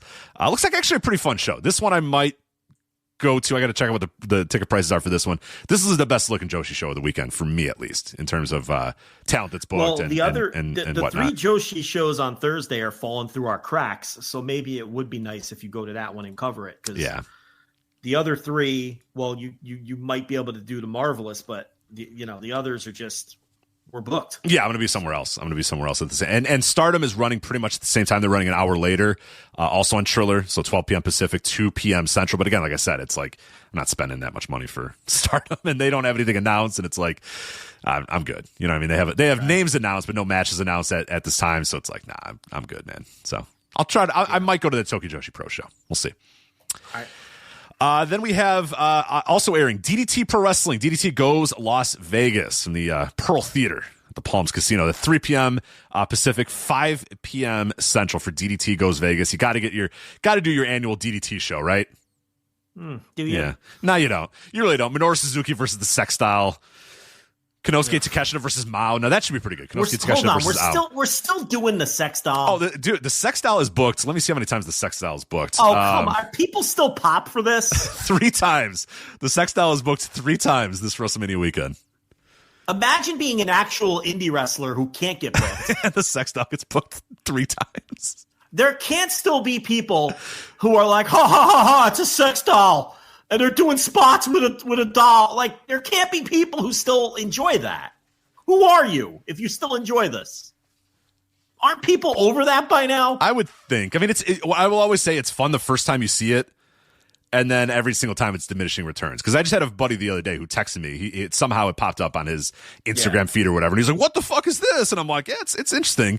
And I showed him a couple links. And I was like, yeah, here's another good match. I showed him the Kota Ibushi matches with it. And I showed him a Mao match with it or whatever. And I was like, yeah, it's fun. And he's like, oh, this is incredible. And then, then I talked to him a couple days later. And he was like, yeah, I watched like 5 videos. And I was like, all right, I get it. It does 7 Canadian destroyers in a row. I kind of get the idea. It's fine. Yeah. Once you see it once, it's kind of diminishing returns. So what's this, Triller for the DDT? Triller for the DDT. Yep. Yeah, Triller for the DDT. So this is not airing, but I'm going to be going to this show. So I'll tell you, you're going to get coverage of this. Deadlock, title fight in Las Vegas. So I will be live at Deadlock title fight in Las Vegas. That's LeBron Cozone versus Leon Slater, your main event. That sounds fucking incredible. Grizzly Young Vets, James Drake and Zach Gibson versus Violence is Forever. Rez and the Beast Mortos versus Laredo Kid and Ray Horus. And Masha Slamovich and Queen Aminata versus the team of Magenta. A Joshi team, Magenta. So interested to see that show. But I will be there live. I got tickets for that, which means I will not be at Compton Mania. Because, yes, Compton Mania is running this year as well. That's something called Container Park. I don't know what that is, but Container Park for that. But I will be at Deadlock for sure, so I'll have that covered. And Joe, I guess you're gonna have to cover DDT, or maybe not. You don't necessarily have to. It's fine. We can let DDT go. No, I mean, it's there. Nothing else is airing at that time. There's no reason. Was it last year that we covered like in total like 17 shows or something? Yeah, I mean, we did. Last year was stupid. Yeah, we did a lot. Be able to match that, but I'm going to do as many as I possibly can. We might be able to match it. We might be able to match it. I don't know. Because I won't have any real life obligations. Like I'll be at all these shows. You know what I mean? Like normally WrestleMania we're up to weekend, 14. I was going to say and I've got a couple more I'm going to. So okay. We might be doing pretty well. So this is going to be tough here. I have to make a decision live. And I'm going to give you both cards, and I want you to maybe help me make this decision. So these are both airing. So 7 p.m. Pacific, 9 p.m. Central, Joey Janela's Spring Break 9. Now, normally, I get it. You would be like, don't go to, the Spring Break shows. They're all kind of the same or whatever. Yeah. I think Janela got his fastball again this year. I think this is a classic, good era of Spring Break show here. So you have Joey Janela versus Sabu, no rope barbed wire. Sabu's final match ever, he says, if he shows up. Masha Slamovich versus Suzu Suzuki, which sounds like a really good match as well. GCW Career versus Mask, Atticus Kogar versus Fuego del Sol. By the way, GCW Career versus Mask, you have Masked Wrestler Fuego del Sol, and you have Atticus Kogar, who's been announced for the WWE ID shows, so I don't know. Right. Betting favorite would be Fuego del Sol on that one. You have the Wagner family, Dr. Wagner Jr., Wagner 3, and Galeno Del Mal versus Gringo Loco, Jack Cartwheel, and Arez. Matt Tremont versus Minoru Suzuki. This is a great booking here. Megan Bain versus Bozilla. Okay. Zack Sabre Jr. versus One Called Manders. My favorite match, maybe of the entire weekend, just for how vulgar it's going to be. Mance Warner versus Gabe Kidd. Can you imagine the swears that will be screamed in the ring there? And then I think one of the best bookings of the entire weekend, the Senior Scramble. Have you seen the Senior Scramble thing? I've seen the Senior Scramble, yeah. That's a good gimmick. That's Ricky Morton and Mike Jackson. Yeah, the Warlord, Mike Jackson, Wildfire Tommy Rich, Doug Gilbert, Ricky Morton, and George South in the Senior Scramble, all 55 and older. That's a good booking. That's a good show, the Joey Janela Spring Break 9. Right, best part, no clusterfuck. No clusterfuck. They're doing a whole separate show for the clusterfuck. My least favorite part of every Joey Janela Spring Break is the clusterfuck. That's on its whole different show now. So I want to go to that show. But that'll be on Triller if you don't go. But I also have tickets to the Dragon Gate show, Dragon Gate and Pro Wrestling Revolution. Now the problem is, I don't know if it's a very good show. You got Yamato and Rich Swann. That would have been really good, in 2013. I don't know if I'm that excited about Yamato versus Rich Swann anymore. Shun Skywalker, Kota Minoru, and Ishin versus Ben K, KZ, and Hyo. I mean, I've seen those guys 15 times this weekend already at this point. Ultimo Dragon and Dragon Kid versus Sumu and Ho Ho Lun. I don't know. I don't know if that show's got the same juice as the Spring Break. So I might be bailing. Where's that airing? That is going to be airing on Triller as well. Go to Spring Break. I'd rather cover that. Okay. All right. Well, sorry, Case. Sorry, Case. Figure out your own ride home from Dragon Gate. Iron Mike Spears will be there. He can drive with Iron Mike. So anyway, also airing on Triller at 8 p.m. Now, this one probably won't get covered. Future Stars of Wrestling WWE ID Tournament 2. So, we got to cover that. It's the WWE ID Tournament. right. I don't know how I'm going to. I mean, it's an hour after the other show, which is tricky. Yeah. I mean, where's that airing? That is airing. Well, that's at 8 p.m. So that's at 8 p.m. Pacific. So it's the exact same time as the Dragon Gate show. And that is also airing on Triller. So the Dragon Gate show was 9 o'clock Central. No, 10 Central. Joey Janela's Spring Break is 9 Central. Oh, I got it. So that is 10, and it's the same time as the. Now, right, where's right. this Future Stars of Wrestling? That's also on Triller. Man, these services are just head to head with themselves a lot this weekend. Yeah, I don't know. I have to make a decision there. I don't know. So we'll figure that out. Yeah, do one of them for sure. I can't watch two wrestling shows at the same time. It's hard to actually review. It's too hard. Yeah. All right, so not a whole lot else airing the rest of the night. A couple more shows that I'm hoping to go. You have Martinez Entertainment, which I'm trying to go to, but you also have New Texas Pro. So I got to show some love to our man Big Biz. So I'll be going to New Texas Pro. I'm contractually obligated, and friendship obligated to go to New Texas Pro. And by the way, they have Luke Jacobs versus Brian Keith. So you know what? I'm there. You know what I mean? Yeah, I'm fucking there for that. So great match. Going to New Texas Pro. Now they said they might stream, but I think Biss is basically said we're going to bring in an Ethernet cord and see how it works. And it's like, okay, we'll see how it goes. Yeah. So, which is smart promoter. I don't know, and I'm not going to say I know until I know. So we'll see if it'll stream, but we'll see if the Swan Dive can handle New Texas Pro. But Martinez, it pains me to have to miss the Martinez show, but has some good names: Psycho Clown, Blue Demon, Negro Casas. Like, fuck. It's the old WWN strategy of Larry Dallas is on his way back from Best Buy with a bunch of cords, and we're going to try them all. We're going to try them all and see if it works. So, how's the stream? Yeah, how's the stream? Yeah. Then also the last thing you have airing on Friday is the Heels Have Eyes for the Culture. Okay, this is the fourth for the Culture, but is now run by a different outfit. Heels Have Eyes, which is, and I don't even need to explain to you. You know West Side Gun from Griselda. I don't even have to go into any more detail there. Yeah, of course. Yeah. A little bit of a different vibe for the Culture this year because the main event is Zilla Fatu versus Josh Bishop. So hold on now. Well, yeah. I think I know where you're going, but go ahead. Yeah. I'm not going anywhere. That's not for me to go to, Rich Craich. Yeah. That's a different vibe. It's different vibe for the Fortical. Yeah, I wrote a preview for Ashe Wrestling, which is running. They're not, I don't know if they're going to be going, I don't think it's airing live. I think it's going to be up on YouTube. Now, they're Thursday morning. Now, that's a show that's run by Darius Lockhart and pretty much only books Black Talent. And it's kind of that. So they're kind of become, in the preview, I basically say that they've kind of become the de facto For the Culture of like what For the Culture originally was and what it was originally for. That's kind of that show. This Heels Have Eyes For the Culture show feels like more, and I mentioned this in my preview. Well, this is like a hip hop themed WrestleMania weekend show that has that name. You know what I mean? Because when you book a main event of Zilla Fatu and Josh Bishop, it's kind of not the same thing anymore. Yeah, it's not.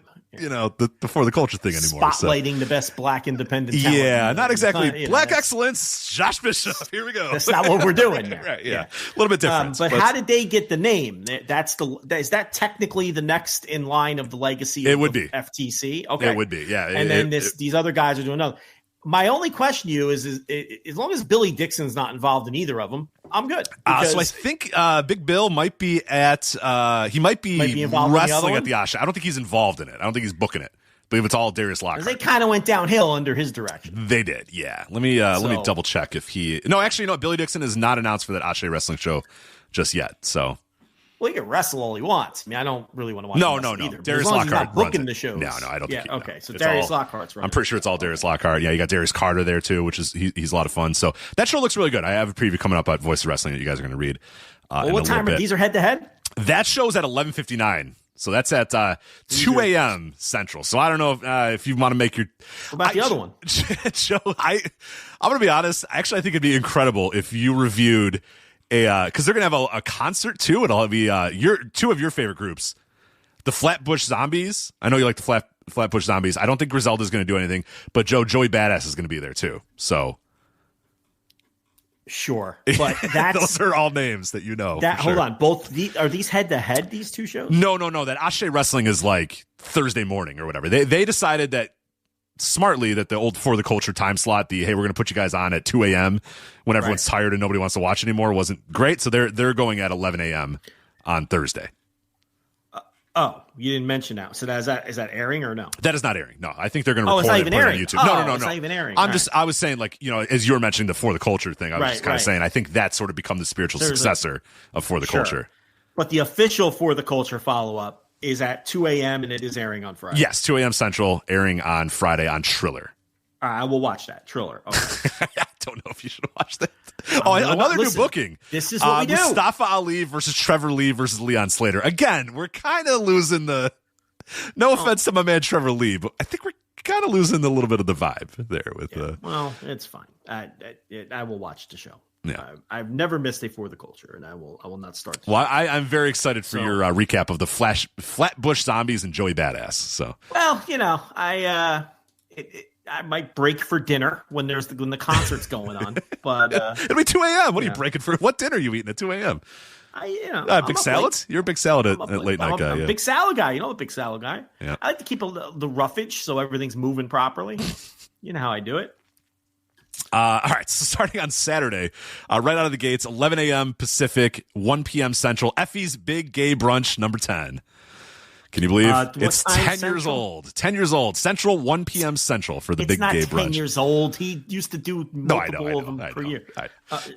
What time is this? This will be at 11 a.m. Pacific. 1 o'clock. All right. 1 o'clock Central, yep. Gay Brunch. That'll be on Triller. NXT Stand and Deliver, running head-to-head with it, though. So that's going to be a problem. I can't watch the brunch, then I have to watch the You got to watch Stand and Deliver, yeah. All right, so NXT is it?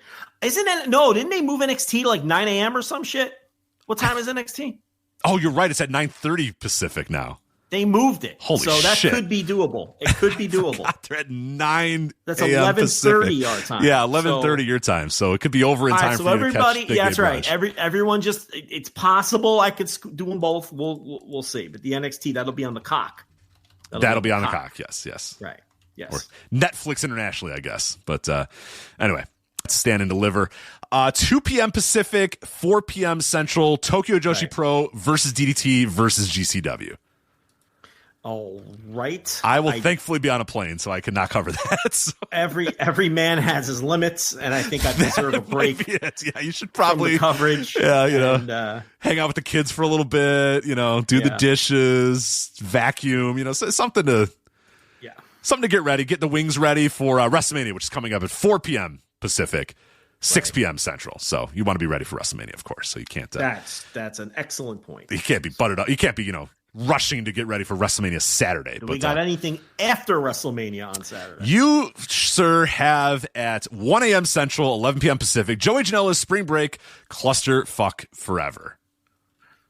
All right. If we're done with our audio, I will begrudgingly check out the Clusterfuck, which is always terrible. It's always so bad, yeah. And I understand that's the point, but it's not terrible in a fun way. It's just terrible. Yeah, exactly. So. Right. All right. So, that's the problem with the Clusterfuck, is it's like a lot of the Joey Janela Spring Break stuff was bad on purpose and funny on purpose or whatever. And then the Clusterfuck would be like 45 minutes, and you're like, this is awful. Can we stop this? Yeah. Paul London and the Invisible Man would come out, and you're like, all right, I get it. Nate Webb coming out 32 minutes into the match. You're like, I got it. I heard you. Let's go. So there's also a scramble cage match on the Clusterfuck Forever too. So.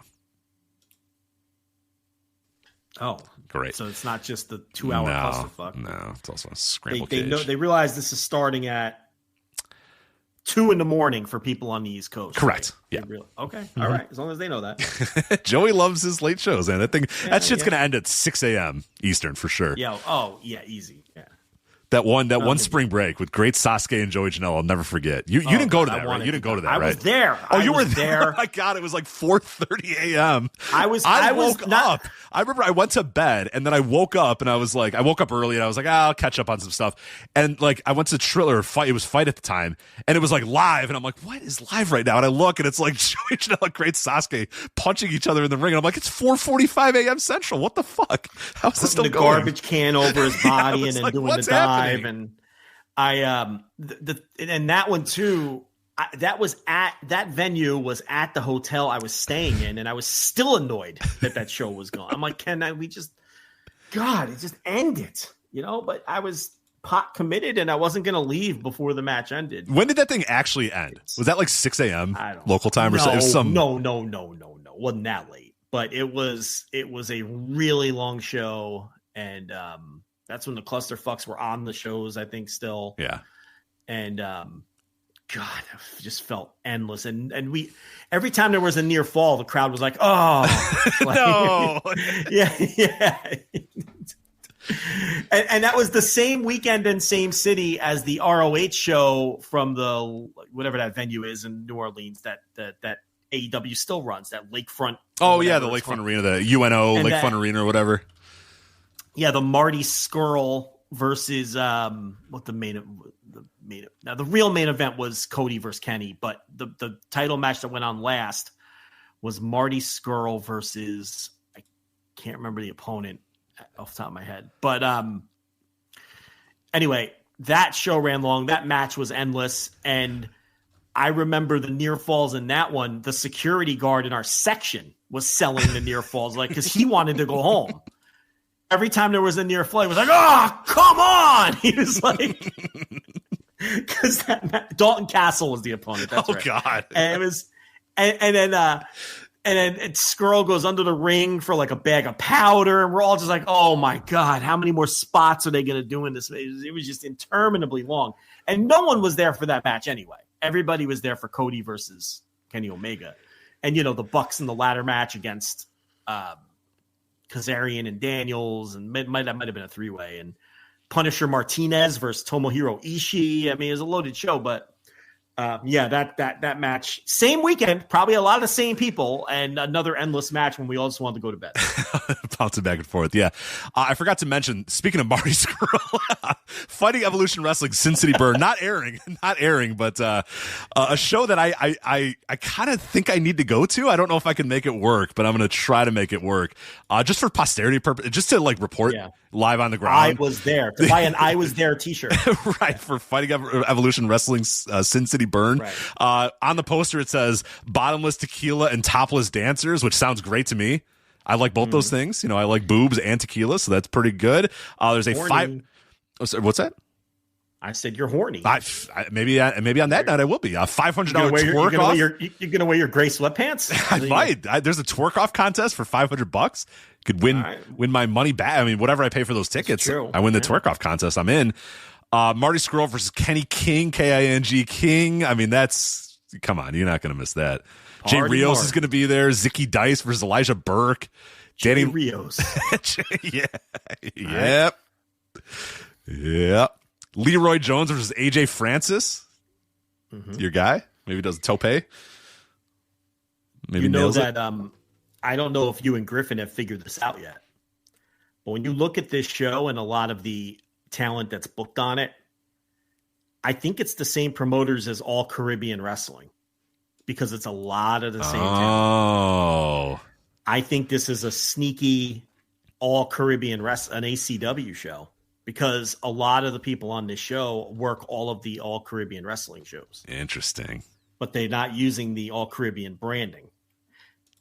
Now, that's either because it's a gimmick show with the topless and the twerking and the alcohol, or because they don't want the ACW name associated with some of the canceled acts. You know what, Joe? You know what? You're onto something, because I went to the ACW cage match, and apparently this is being now advertised as All Caribbean Wrestling. There you go. Yeah. There you go.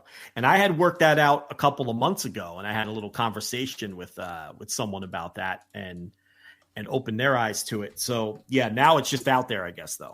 This is weird. So it says... At one point it said Fighting Evolution, whatever the fuck, but now if you go to this is so weird. It says on the poster, Fighting Evolution Wrestling presents Sin City Burn, but then it's hosted by All Caribbean Wrestling. Yeah, no, they're the promoter, let's be honest. Okay. Look at the people. Look, AJ Francis used to be their champion. Jay Rios works all their shows. And a lot of the prelim talent that you weren't going to bother naming are people who all work the ACW shows. Yeah. And the venue that they said they were running in, they're running in a different venue now. So I don't know what's going on with this. Yeah, so that's an all Caribbean wrestling show who usually plops on our radar every WrestleMania weekend because they usually do something, and they usually run on YouTube, and I've enjoyed their shows. Like they're fun diversions. Oh yeah, their one a couple years ago was a lot of fun, but Sin City Burn. Well, we'll see. Anyway, as it says on their Eventbrite, $25 to get in. By the way, this is an 18 and older event. There will be topless bottle hostesses walking around serving bottomless tequila and rum for the VIPs and buddy pass holders. There will be a $500 bottomless tequila and rum. Yep. If $40 for the VIP, $55 for the buddy pass. $15 to get a towel and a whistle as well. Maybe you shouldn't go. That sounds like this does sound like middle of the night, bottomless tequila. I don't know. Does seem like it could be some problems here. There will be a $500 twerk off contest open to the public. 18 plus entrants only though. So if you're thinking about going to WrestleMania weekend and you're 15, you cannot enter the $500 twerk off contest. Open to the public. 18 plus entrants only though. So open to the public is a special live performance. Doesn't say who. And then again, it reiterates this is an 18 plus event. Be there. So 3 times they say 18 and older. I don't know. That's weird.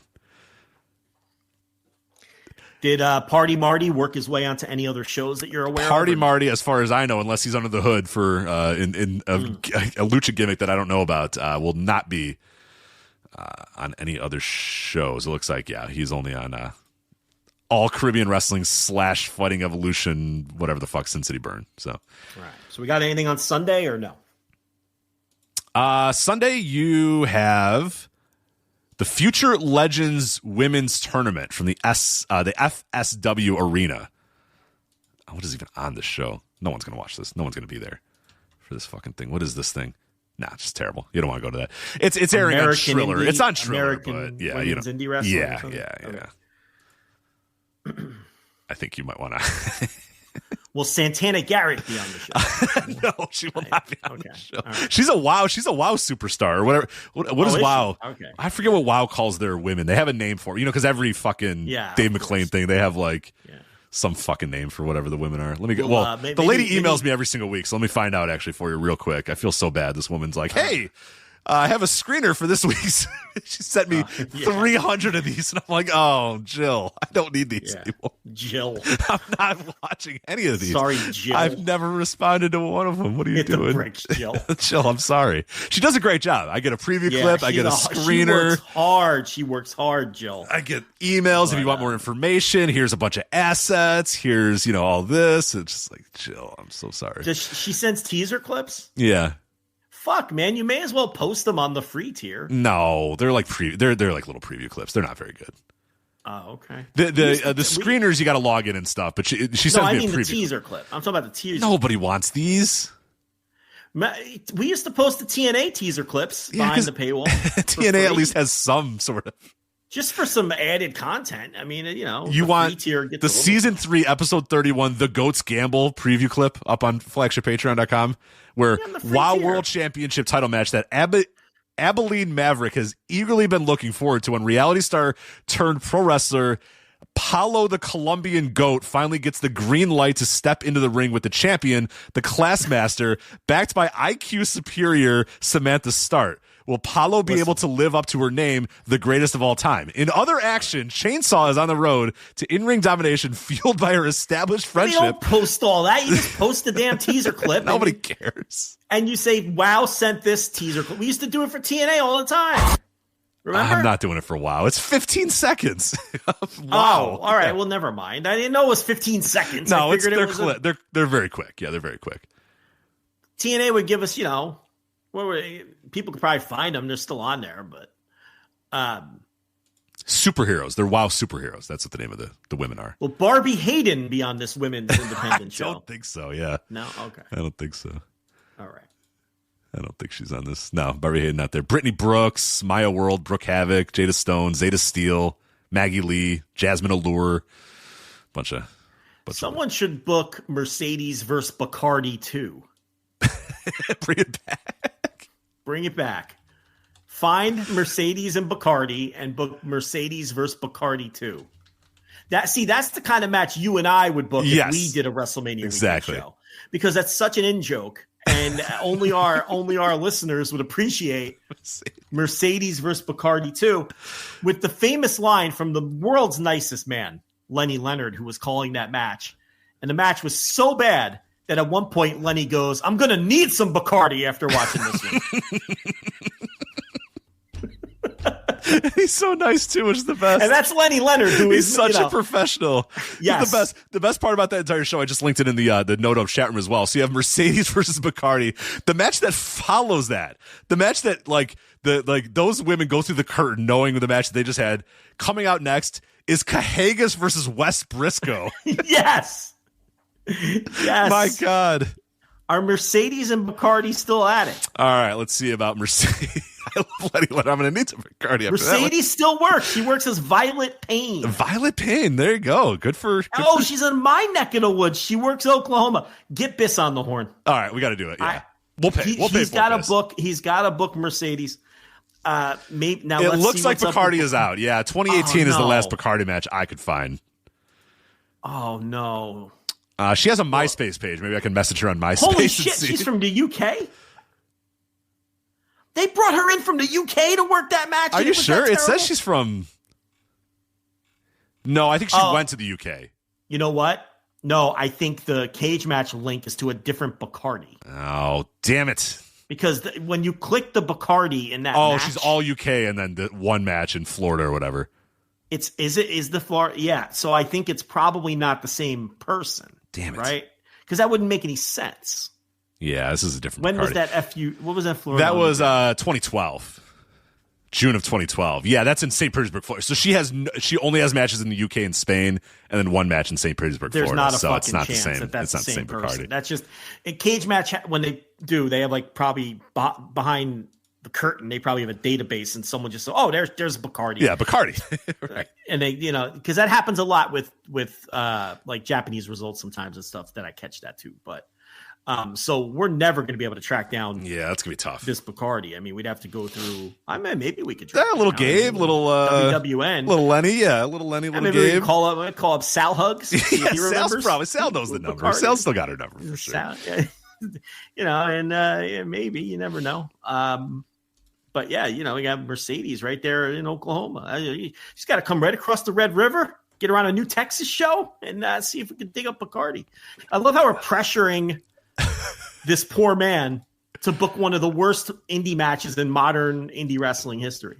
But just to pop us, yeah. Nobody live will know anything about it. Nobody. No. It's like it's a match from 2012 too. It's a long time ago.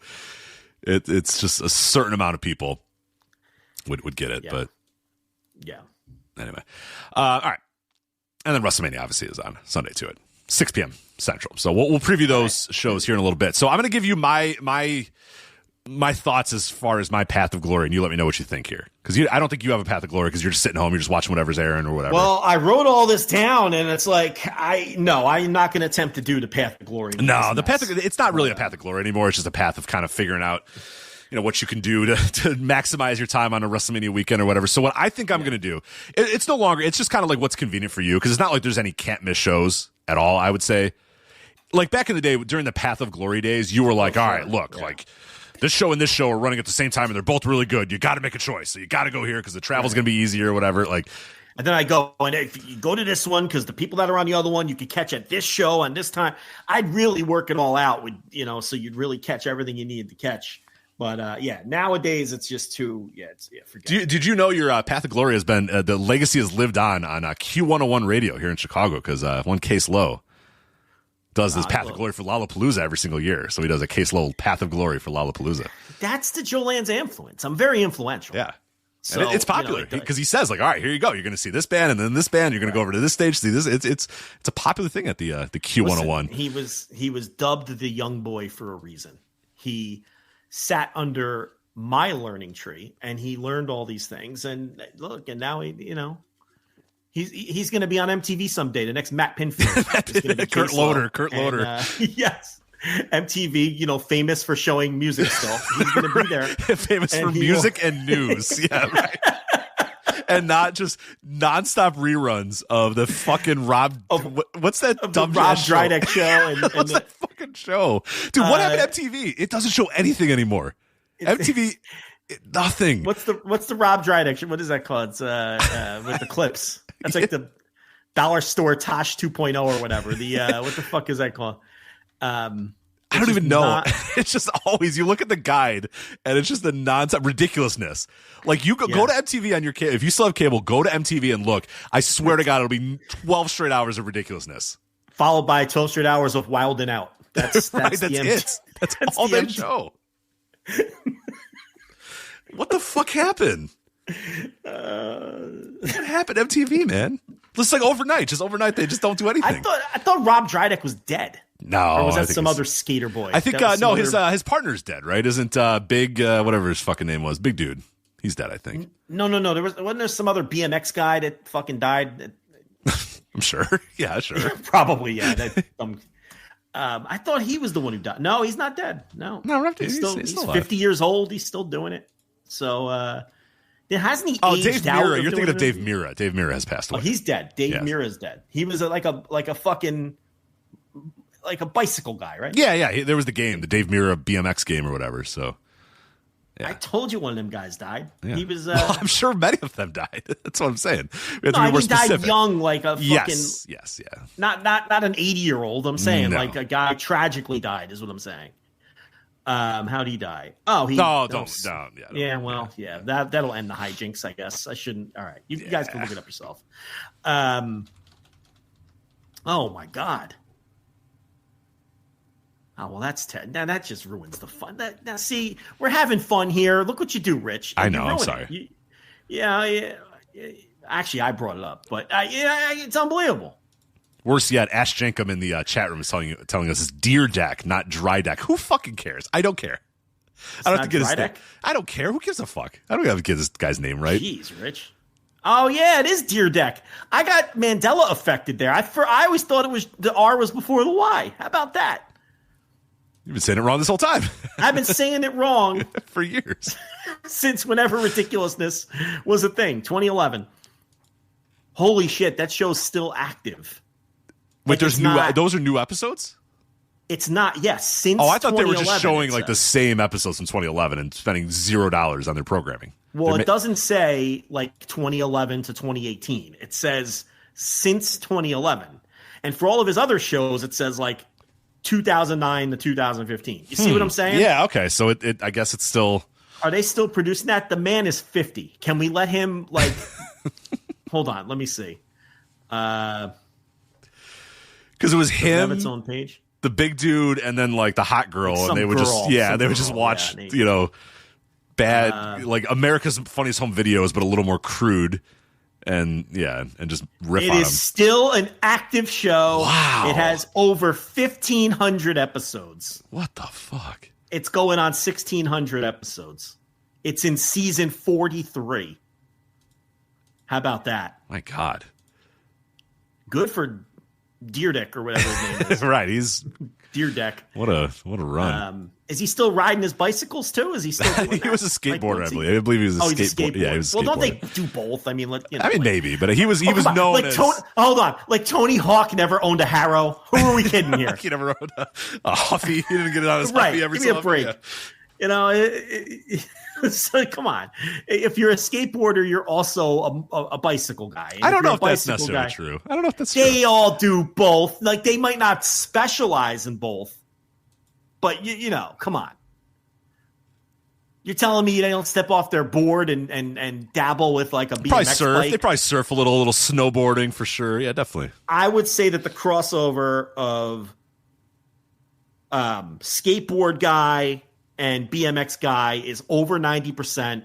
And I would say the crossover to that, if you're doing a triple Venn diagram with surfing, would be like 30 to 40% also surf. And if you throw in like snowboarding, I would say 30 to 40% of them also snowboard. Yeah, I think a lot of them snowboard for sure. A lot of them snowboard. They do the Sean, what was that guy? Sean White. They do the Sean White gimmick with the snow. Yeah, like in the snowboard half pipe thing out there breaking their legs and shit. Like they're all doing that yeah, too. for sure. Like they love that shit. That's all the same culture. You know what I mean? Like, so I definitely think there's some big crossover there, and probably a little. What other kind of ex-gamey shit we got going on? But that doesn't mean they're great at all four. Yeah. They're probably just, you know what I mean? It's like, let me see Deerdeck if he's right. What's his thing? Is he a bike rider or is he a skateboarder? No, he's a skateboarder first and foremost. Yeah. All right. Deerdeck. Maybe inline, maybe skates too. Inline skating. Really? In this day and age? Yeah. No, I don't think so. You mean like the rollerblades and shit? I don't know if is anybody blading anymore. Nobody's playing. I can tell you, no one's playing street hockey because I drive through the streets all the time, and I just my heart breaks at the lack of street hockey being played in these here streets. So. Yeah, I played it on foot though. I didn't use the skates. We played street hockey, and like there was a couple kids that would use the rollerblades, and the rest of us would just be on foot, just run, right.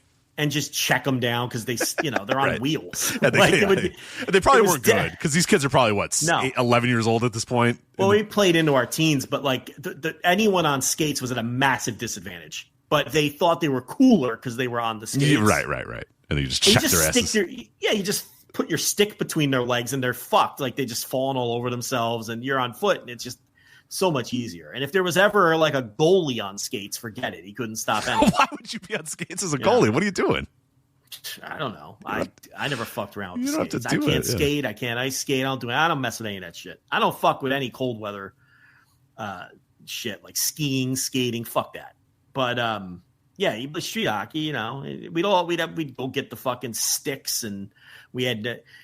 Now sometimes you'd only have one net. So on the other side, you'd have to put like two big rocks to signal where the net would be, right? And then there'd be arguments. Oh, like always if it was arguments. Close, yeah, of course. And you just fight like, oh, that would have been over the net. No, that would have been a fucking goal, And then you're fighting. And classic. That's classic children. Kids don't do that anymore, though. You know what I mean? Kids don't do that. Because the kid that owned the other net might not have been home.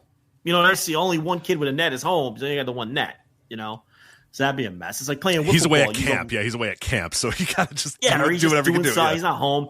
And it's like playing wiffle ball where you use a lawn chair as the strike zone, right? That's the classic move. You guys do that on your block, right? So because like the lawn chair is like the perfect size. It's like for a strike zone. So you'd use that behind the fucking it would just be interpretation for us, and it did not go well. Yeah. You had to get a lawn chair. No, I know. We just argued. We just argued constantly about it. So I couldn't imagine. That's crazy. See, we would put the lawn chair, and anything above the legs of the lawn chair was a strike.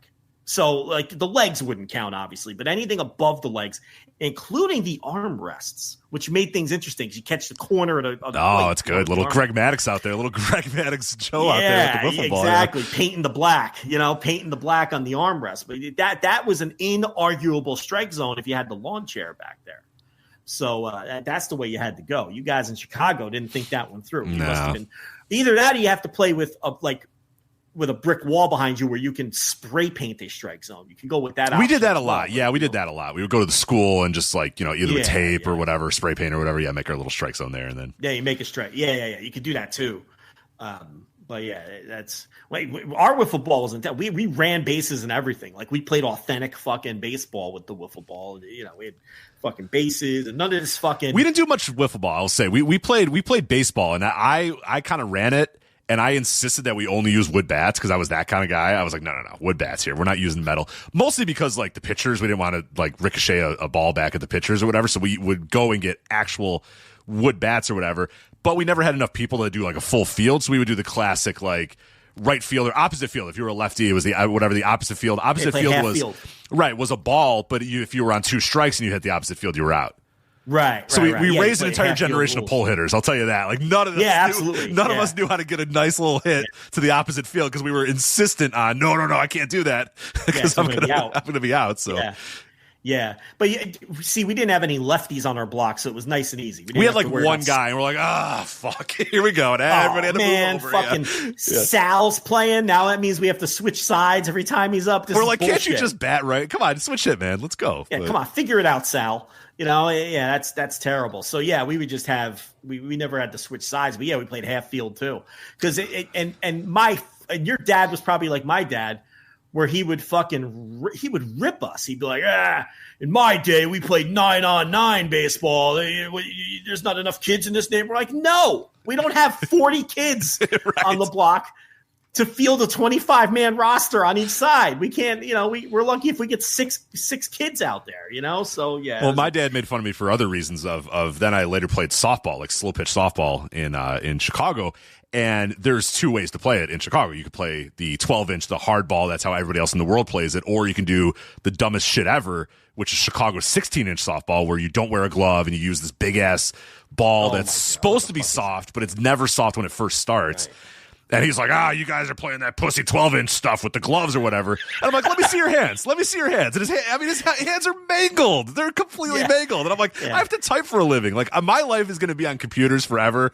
Look at your hands. All right. Yeah. Yes, I'm a pussy by wearing a glove to catch a ball while you can't bend your fingers. You know what I mean? Like, he looks like a catcher from the 1886 Akron Groomsmen with his fucking mangled fingers. Like, who's that one fucking, is it Anthony Munoz or whatever, that one offensive lineman where like half his fingers go the other direction? And also Torrey Holt has one finger is totally perpendicular to the rest of his hand. It's just permanently sticking out. That's what your hands look like. Why would I ever do that? Like, no. Yeah. No, that's ridiculous. The other thing on my father, I'm like, you're a baby boomer. Of course there were 40 kids on the block there to play baseball. Right. Because all your parents did was fuck. Yeah, there was you had 6 brothers. Of course you were able to field the whole team. Yeah. Yeah. I mean, it's like if you want me to play more than half field baseball, you and mom better get to work, because that's the problem here. It's not me. There's not enough fucking. I was a freaking only child. It's like, we were lucky to get 8 guys to show up to play baseball, let alone. Exactly. Yeah. 4-on-4. Are you kidding me? That would have been a fucking dream. Then it says that way you have a third baseman and a shortstop. Yeah. We had all-time pitchers. What we would do, we'd have one guy would be like, usually it was like not that great. And he was like, we're like, you just want to pitch the whole time? And he's like, yeah, sure. I don't care. So he just pitched the whole time. He'd hit steady occasionally, pitcher, but he would pitch most of the time. So, well, most people can't pitch. So you got 1 or 2 kids on the block who could actually get it over the plate. See, that's the other problem too. A lot of people just can't. A lot of kids can't get the fucking ball over the plate.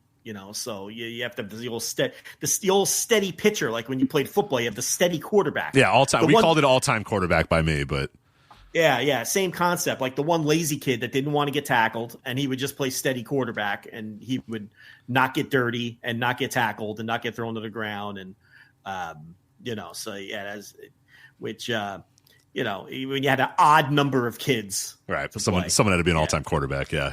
Football was always the weirdest one, because you had to figure out like how to rush the quarterback. Was always an argument of what we're going to do to rush the quarterback. Are we going to do, count to 3 and then you can rush, or, 1, 1,000, 2, 1,000, 3, 1,000, like what 1,000th are we going to do? Are we going to have blockers? Like, we don't have enough people to do blockers. Like, we're not going to do that. Who wants to be the offensive lineman in playground football? Nobody wants to be an offensive lineman for that. So, the way we did it is when we played other neighborhoods, there was enough kids to do 8-on-8 or 9 versus 9, and we would have like a 3-man line.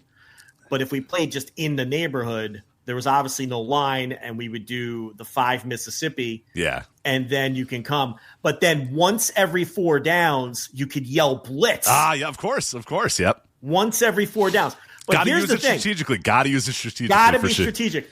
But if you used your blitz, they could run. You could scramble. That's right. They could. Then the quarterback could run. Or if you used the 5 Mississippi and came after him, that opens up the quarterback to running. And usually that guy was a pretty good athlete, and it was kind of a bad idea to actually go after him. I was an early proponent of the bend don't break, like the Tampa 2 was my lifeblood. Yeah. Which I ended 12 years old. I still love a little Tampa 2 in the NCAA football.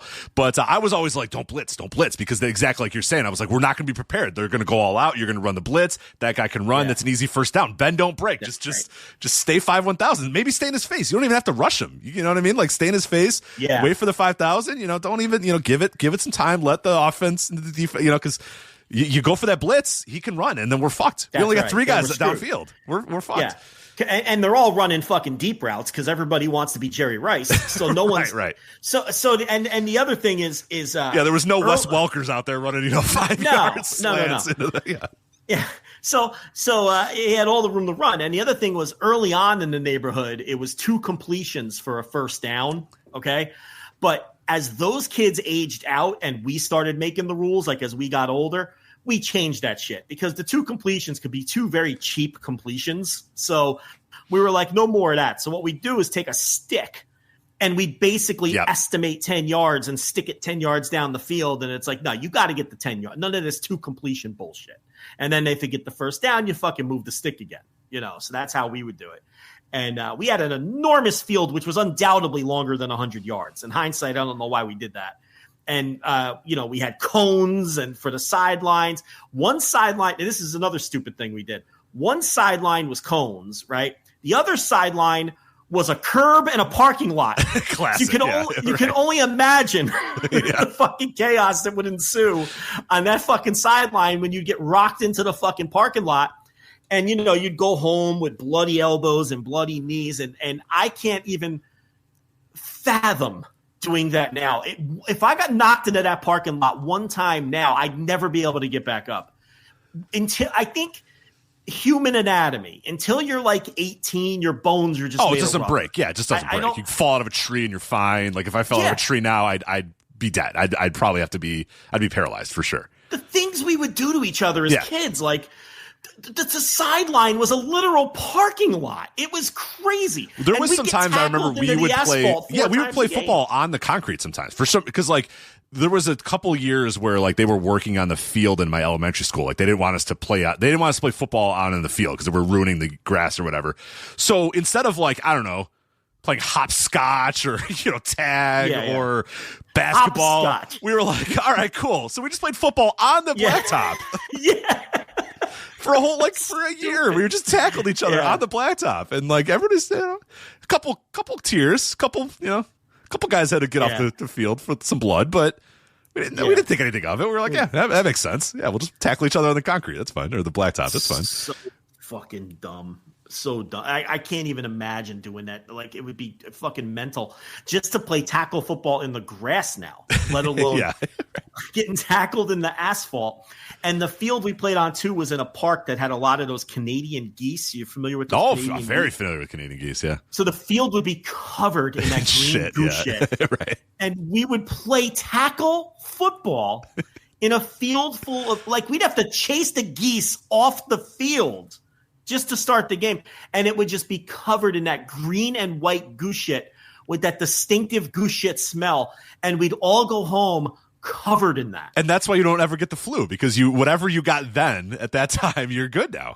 Yeah, I guess so. Because you got the plague or whatever from the goose shit, and now you're fine. My mother would make me strip down to my fucking underwears before I could come in the house when we were, because it's like, she's like, that's disgusting. You're not coming in. You're covered in goose shit. And, it was awful. That doubled as our wiffle ball field. So we had like the old 1980s like dual purpose stadium, whereas like second base was on the 30-yard line of our football field. And so it was like it was like when you'd watch a football game in the 80s, like the Raiders and Bo Jackson. The lines, the lines in the dirt. I love it. Running across the dirt second base, like that. That's how we had it set up. But yeah, how the hell did we even get on this? I have no idea. Somehow in the WrestleMania Weekend thing, I think we were talking about the Path of Glory, and then somehow we got to, I don't even know. I have no idea. But anyway, who cares? You don't even care what I'm going to do. You don't care what my schedule's going to be. Fucking. It's the Path of Glory. That's whatever. I don't know if I necessarily have it. So anyway, Dragon Gate USA on Wednesday. I'm definitely going to that show.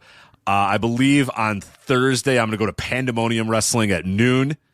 Then going to head over to West Coast Pro at 4. Then I think I'm doing Prestige Wrestling at 8. I don't know if I'm going to make it to Sin City Burn, but I might try. The All Caribbean Wrestling Sin City Burn, topless dancers, bottomless tequila and rum. We'll see. If I still have any energy, maybe I'll do Progress at midnight, but we'll see about that. And I'm kind of open on Friday. Friday's a little open until 4 p.m. I'm doing Deadlock, so I got an opening there at Friday morning, so I'll try to figure out if I can do something Friday morning. Then I think I'm going to make it over to Joey Janela's Spring Break at 7. Gonna have to skip Dragon Gate, unfortunately, at 8, but that's going to get me to New Texas Pro at 10. And then, we'll see how the rest of the night goes. And then Saturday morning, I'm flying out. So back here to cover WrestleMania with you, Instant Reaction Live, which, let's get to that. Let's talk about it a little. WrestleMania. So, all right. 2 nights of WrestleMania, obviously Saturday and Sunday. WrestleMania 41 Saturday. So now we don't have a ton of announcements in terms of, and this is wild too, and maybe we're going to get a little bit more clarity on this, but we're a week out at this point. We don't know what night each of these things are going to be on, which is just wild. It's just unbelievable that like they don't tell you what night things are going to be on and you're supposed to be a ticket buyer. Like we have a lot of people that email us, which is really cute. We have a lot of people that email us on this WrestleMania schedule and event page that are not hardcore wrestling fans. We have this one grandma that keeps emailing us. She just wants information about what I want to buy a ticket to one of these shows. When is this guy going to be wrestling on this show? And I'm like, I don't know what to tell you. Betsy, I don't know. Like, I'd love to tell you. I don't know. And this poor woman's going to spend like $600 or God, more than that for like her and her grandson. And I'm like, I don't want to tell you. I don't know. I'm like, she's like, how do they not know? And I'm like, you're right, Betsy, you're right. I don't know how they don't know, but I don't know. Like I can't tell you. She Googled, found us, and is bothering you about this. Yes, she did this a year ago, by the way. So like 8 or 9 months ago, she said, hey, what's going to be on WrestleMania on Saturday? I want to take my grandkid. I'm like, I have no idea. We're like 8 months out. She's like, 8 months later. So they want you to buy tickets and they're not even telling you what's on the show. And I was like, Betsy, you're preaching to the choir. I get it. I understand. Because like tickets went on sale and she found our website and was like, all right, what's on Saturday? And I was like, I don't know. She's like, well, do you have any idea? Like, who's going to be on it? I'm like, I don't know. I have no idea. And she said, that's ridiculous. How can they sell tickets to a show and then not tell you what's going to be on it? And I was like, I mean, well, tell her when she's telling lies. Tell Betsy when she's telling lies, right? Like, I agree. But, so she keeps emailing. I'm like, I don't know what to tell you, man. So Saturday, we have 3 matches confirmed for the Saturday. Tiffany Stratton versus Charlotte Flair. Gunther versus Jey Uso. Main event Jey. Not main eventing, unfortunately, at WrestleMania, despite winning the Royal Rumble. And then Roman Reigns, CM Punk, and Seth Rollins, which, of course, is main eventing. And the big story is, which corner will Paul Heyman be in? Cool. Great. Yeah, that's what we have for that's official for night 1. So I think that Stratton and Flair became immediately more interesting when they started shooting on each other on SmackDown last week. That match didn't have any juice, and now that match has some juice. So I thought maybe inadvertently that match became way more attractive thanks to that segment on SmackDown last week. Right. It could be a disaster, but it could be a disaster in a good way too. Yeah. I think ultimately they're going to work together. But Tiffany eventually had to stand up for herself because in all of the other segments, Charlotte was eating her alive. And I understand from Tiffany's standpoint, Charlotte's the biggest star in the division and she's been there forever and you're the new girl and you don't want to politically maybe, so it's not fair when you're having these promo segments with Charlotte because Charlotte almost has carte blanche to say whatever the fuck she wants. And you're in a position where if you say the wrong thing, you're going to get heat, right? But I guess Tiffany just figured, you know what, fuck this. I eventually have to bite back because I'm getting eaten alive here. And I think it all worked out for her because she came across much better than Charlotte did, and she really ate Charlotte's lunch, I thought, in that segment. Even though Charlotte was flustered. Charlotte was flustered well beyond what Tiffany was flustered in. Because Tiffany was nervous as fuck, you can tell. But because she knew where she was going to go with that. But she fucking went there. And, and the match, I think, is way better for it. Absolutely. Yeah, I'm excited for that. I have a perverse excitement about that match just to see, like, okay, are they going to be able to work together? Charlotte, we know, is a little, she can get a little unhinged at times. So is she going to lay some shots in? Or are they going to be able to, like, you're kind of in that, like, I'm sure by the time the show starts, they'll all be good and everybody will be fine and cooler heads will prevail or whatever. But, that's the interest that you at least have is that, okay, there's something weird might happen here or there's just a little bit more juice to it. Now, for sure, versus before when there was just nothing to it. There was no juice. Now there was zero. Yeah, absolutely. And Gunther, Jey Uso, I mean, they kind of, Jey wins the Rumble, and there's a little bit of momentum coming out of that. And at least for their fan base, people were excited about that. Then the match kind of felt dull, and then they did the big angle where Gunther bloodied them up, and they kind of saved that one. For sure. Now that we've seen these guys have boring matches before. We've seen Jey Uso have boring, bad matches at WrestleMania before, so I can't say that I'm super excited about the match, but I don't know. Yeah, I think it's an interesting case study in the fact that Jey Uso, I think we're going to look back at this as a guy that the fans all kind of had even WWE, even hardcore WWE fans had Jey Uso at a certain level. They might not have known it, but they did. Like, there was a certain level of, okay, we are willing to accept Jey Uso at a certain, but then once he wins the Royal Rumble and he's going to main event, and he's going for the title. It's like you could see a little bit that the crowd's like, nah, not that much for Jey Uso. You know what I mean? Like, he's our fun little guy that we yeet for, but we don't really care about Jey Uso. We don't really give a fuck about if he wins or loses. We don't really care about his quest to win the title. We don't really care. So they did good by having Gunther bloody those guys up, but ultimately I think like the Jey Uso thing, I'm hoping this is the last time they really try him in this sort of spot in a main event role. I think he's going to win, and I think they're going to have B-roll of 60,000 people yeeting forever. I mean, it's going to be maybe. Yeah, you're probably you're right, but he's going to win and he's going to yeet, and they're going to have everybody in the stadium doing it, and it's going to be one of those moments that they chase, and that's So I don't know. I think their fan base is going to be very much into Jey Uso winning that match, and then I hate it. The three-way again. Now we know that that's all about who Paul Heyman is going to choose. The match doesn't matter. The winner doesn't matter. All that matters Seth doesn't matter at all. Seth matters nothing. I mean, he's just fucking there. So now it's all about, is Paul Heyman going to stand in Roman Reigns' corner? Is he going to stand in CM Punk's corner?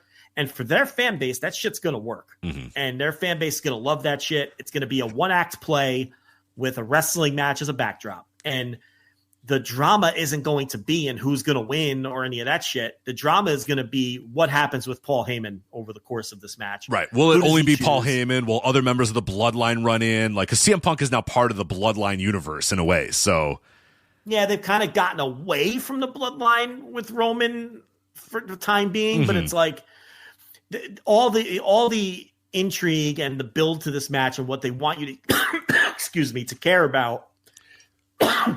I got granola down my throat. It's the worst thing to get down your throat. Granola, yeah. What do you got there? Yeah, well, I had some granola, and I was. It's the worst. It's like having cobwebs down your throat. It's the worst thing to have down your throat. I would have been better off with chalk dust. The cheese crackers, the vending machine cheese crackers. Yeah, yeah, the vending machine, the orange ones with the peanut butter in them. Like anything would have been less dry than this granola that's in my throat. It's awful, and I have an empty Coke Z. This is rough. Oh, but anyway, all of the intrigue, and you're gonna let you talk, and I'm gonna go get a drink. All the intrigue and everything that you're supposed to care about in this match lies in whose corner Heyman is going to pick. This is like the antithesis of anything you or I want in our pro wrestling. Of course, I couldn't give a single fuck. But yeah, that's what this match is. And honestly, these three matches are three of the four best built matches on this wretchedly built WrestleMania. Yeah. Saturday's going to be, I think Saturday's going to be the better show. Similar to a couple years ago when that Saturday show blew away the Sunday show. I think that's what we're going to have here with the Saturday show because, yeah, Gunther and Jay, they got that on the right level. Now, I don't know if this match is going to be good. It probably won't be good. Tiffany and Charlotte, again, I don't know if it's going to be a good match, but at least it's an interesting match. And Roman Reigns, CM Punk, and Seth Rollins, I think will at least be intriguing enough, although, like you said, it's really going to be standing around waiting for Paul Heyman. Like, no move that's going to happen 8 minutes into the match is going to matter, and the crowd probably isn't going to give a fuck until we start seeing Paul Heyman make weird faces and Roman Reigns making weird faces at Paul Heyman, CM Punk making weird faces at Paul Heyman. That's going to be what this whole match is. And then Seth Rollins is also there too. I don't know what Seth is going to do in this match. I feel like he just completely thrown into this thing for no fucking reason whatsoever. But did you watch the segment with the favor? Seth is just kind of hanging out in the corner. He's literally just in the corner going the entire time. I'm like, what are you here for, dude? Go away. Like, I'm going to tell you what it is. They didn't have a match for him, but he's too big of a star to leave off. Right. So they had to shoehorn him in. And I'm sure they'll build some spots around him. And yes, he has the history with Punk and Roman and all that. So it makes sense on paper. But the reality is, if the level of star of some of these people didn't matter, if how much these people make or how big of a star they're perceived to be didn't matter, he wouldn't be on this match and probably not on the show. No. Because it's all about Paul Heyman, Roman Reigns, and CM Punk, and then whatever we go from there. And they've been setting up this Reigns-Punk thing since the Survivor Series, right? Pretty much. Punk did the favor, and now he's getting the favor back, and it's just the worst favor ever. I want you to stand in my corner. Okay. It's just terrible. It's just not for us. I mean, it's just decidedly not for us. It's really bad. And it's probably going to be super one-act play type shit. Melodramatic, awful. But hey, at least CM Punk gets his WrestleMania main event, right? The thing he's always wanted is his WrestleMania main event. By the way, WrestleMania Saturday, 48,621 distributed so far, building set up for 53,000. So still about 4,000 tickets out for WrestleMania Saturday. Remember when Jay won the Rumble and we were like, well, obviously he's not going to main event either night. He's going to wrestle Gunther. Yeah, we called it. Yeah. Third from the top or something. Yeah. Maybe even, look, I'd open the show with it. I think, you know what? That's exactly what I would do. I'd have his song play you out the first minute, the first second. Right. WrestleMania goes on the air. Yes. It's Jey Uso playing and the crowd's high hyped energy. Up. Yeah. That, I would open the show with that feel good moment because he's going to win. And then just open the show, have him win. And that's not they've opened WrestleManias with world title matches before, especially in the double world title. Like the world title that everyone knows isn't the real world title. Yeah, it was usually the SmackDown world title would a lot of Sheamus and a lot of Daniel Edge. Bryan and Edge and Alberto Del Rio. Yeah, they did that a lot. Yeah, so that's what I would do there. WrestleMania Sunday, what we have announced so far is Io Sky versus Bianca Belair versus Rhea Ripley. Yes, a lot of triple threats on this here WrestleMania. And then Cody Rhodes versus John Cena, undisputed WWE Championship. That is on Sunday. Tickets out for that one, 51,000, just over 51,000 for that. Still about 2,000 tickets available for the WrestleMania Sunday. So right now, Sunday outpacing Saturday, but yeah, looks like they're both set up for 53,000. So we'll see what they end up getting, and golly knows what WWE's going to announce. They'll say 74,000 or something. It's pretty crazy that they're not going to do 60,000 on either night. It's Cody Rhodes and Cena, which is the fourth match I was referring to, because that turn angle with The Rock. I mean, it was great. It was a great angle. The Rock hasn't been around. There's been no follow up. Yeah, it's so weird. Of course, it's so weird. God, all that stuff is just so strange. I mean, he is a ghost in this build. He has nothing to do with this build at all. Like when they're leaving, it's hand in hand. It's fucking what's his name and Travis Scott, The Rock, and John Cena walking down the ramp, and you're like, oh man, here we go. And you haven't seen The Rock's not involved in any of this build. It's not on any of the graphics. There's no tease that The Rock's going to be there. And I mean, maybe they'll do that as the WrestleMania go home angle. Who knows? But as far as we know right now, we're recording this here on April 10th. Like The Rock has nothing to do with this match whatsoever. It's very strange. Yeah, he comes in, instantly saves the build. disrupts and saves. Let's be honest. Yeah. Oh yeah. And now Cena's doing the heel thing, and away you go. Is it impossible that Cena could win? No, it's not. Like I think my idea is that Cody just wins and they shake hands, and you can kind of get Cena back into a face run for the last couple months of his thing or whatever. But I don't think it's impossible that Cena wins. I just don't know that you're going to close WrestleMania Sunday with Cena beating. Yeah, I mean, they've done it. They've done it, obviously, pretty recently. They had Roman do it or whatever. But I don't know. It's to me, the money in Cena is more getting him back to a face as quickly as possible. Like, you built it up for this WrestleMania moment, but I feel like it's, especially if The Rock's not involved, and maybe he is. Maybe The Rock does get involved. But I think it's all for, Cody gets the win and extends a hand to John, and John, shakes the hand, and then we can kind of go forward with John as a face. But maybe they want to get a little bit more out of it. Maybe they want to go all the way to SummerSlam with Cena as a heel. Yeah. And in which case, sure, have him fucking win. Who cares? I mean, Cody needs something different to do, for sure, because I don't know what more you do with him as champion. Well, every book is going to be different. I could tell you that on our book, Cena's the favorite. In fact, he's over 2-1. He's minus 210. And Rhodes is plus 150. Now, that could be the action they've been getting. Who knows? But I think there's more than a decent chance Cena could win. Sure. It's now Jey Uso is a 6-1 favorite. I mean, he's going to win. I think we all realize that. Charlotte is minus 130 and Tiffy Time is minus 110. That's essentially a pick'em. Okay. Yeah, I don't know if I have a good vibe on that one. If you had to the old proverbial gun to my head, I don't know. I think it's a coin flip, really.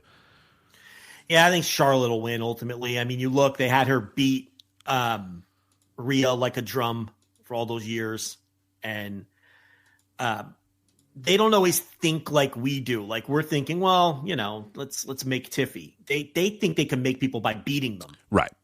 So and Charlotte, they're always trying to add to her legacy as well. That's right. Yeah. So, and then Punk is the favorite in the three-way. He's minus 300, and Roman is plus 125, and Seth is a big underdog at plus 225. Honestly, I could see Seth winning because he could steal the win while these other two guys are haggling and fighting or whatever. And and the other thing is, it doesn't matter who wins. Right, exactly. Or there's a real scenario that there's a real scenario that like we could be they could be just kind of distracting us, and then Seth is going to go with Paul Heyman or whatever. You know what I mean? Like Paul Heyman gives him, it's all about, Punk thinks he's going to help him, and Roman thinks he's going to help him, but actually, all along he's the mastermind. Right. He's going to help Seth, and it's just like, okay, so that'd be a new direction, at least. Right? So I might throw a couple entertainment bones on Seth there, because who knows? You know what I mean? From a betting standpoint, Seth is the play. Why would you lay 3-1? You're not going to bet Punk minus 3. Right? Yeah, it's a waste of time. Seth at plus 225 is a live dog. So just from from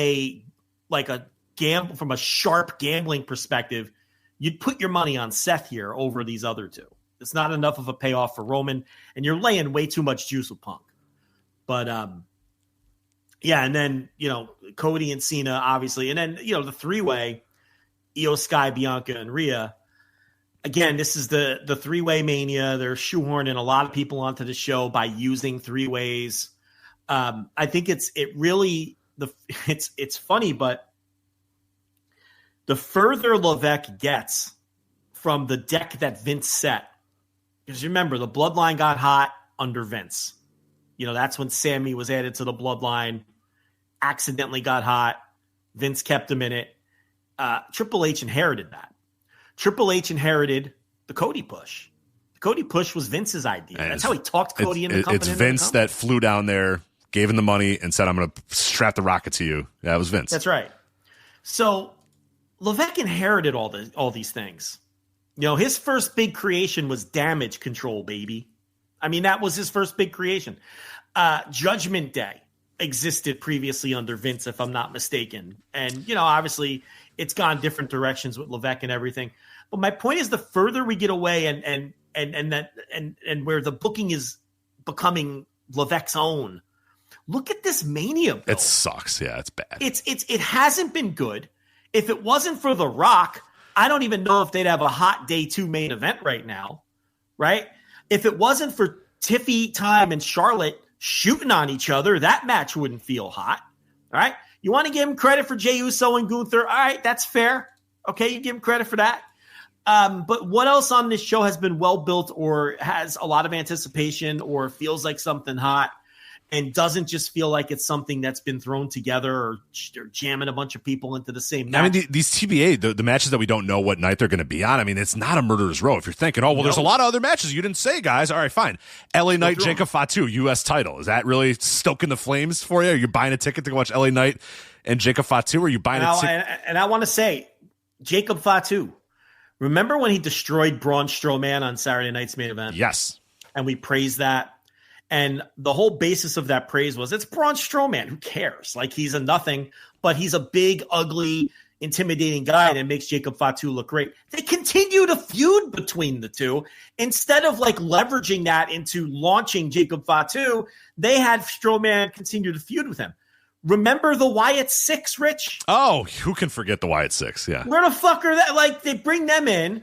It gets a lot of buzz among their dopey fan base who likes all that cornball shit. And they've done absolutely nothing with them since. There's so many instances of shit that Levesque either started or did, and then it just goes nowhere. I mean, this guy, it's again, the further we get from the handoffs that he was given, that were layups, that were the shit that was already working. I think people forget that they started to heat up while Vince was still there. And they peaked higher once Vince was gone. And I do think Vince being ousted helped them peak higher because people were glad Vince was gone. Oh, yeah, of course. Don't get me wrong. But the biggest storylines and the biggest money-drawing shit that this company has had over the last couple of years with Levesque was shit that Vince laid the groundwork for. I mean, that's indisputable. You can't argue that.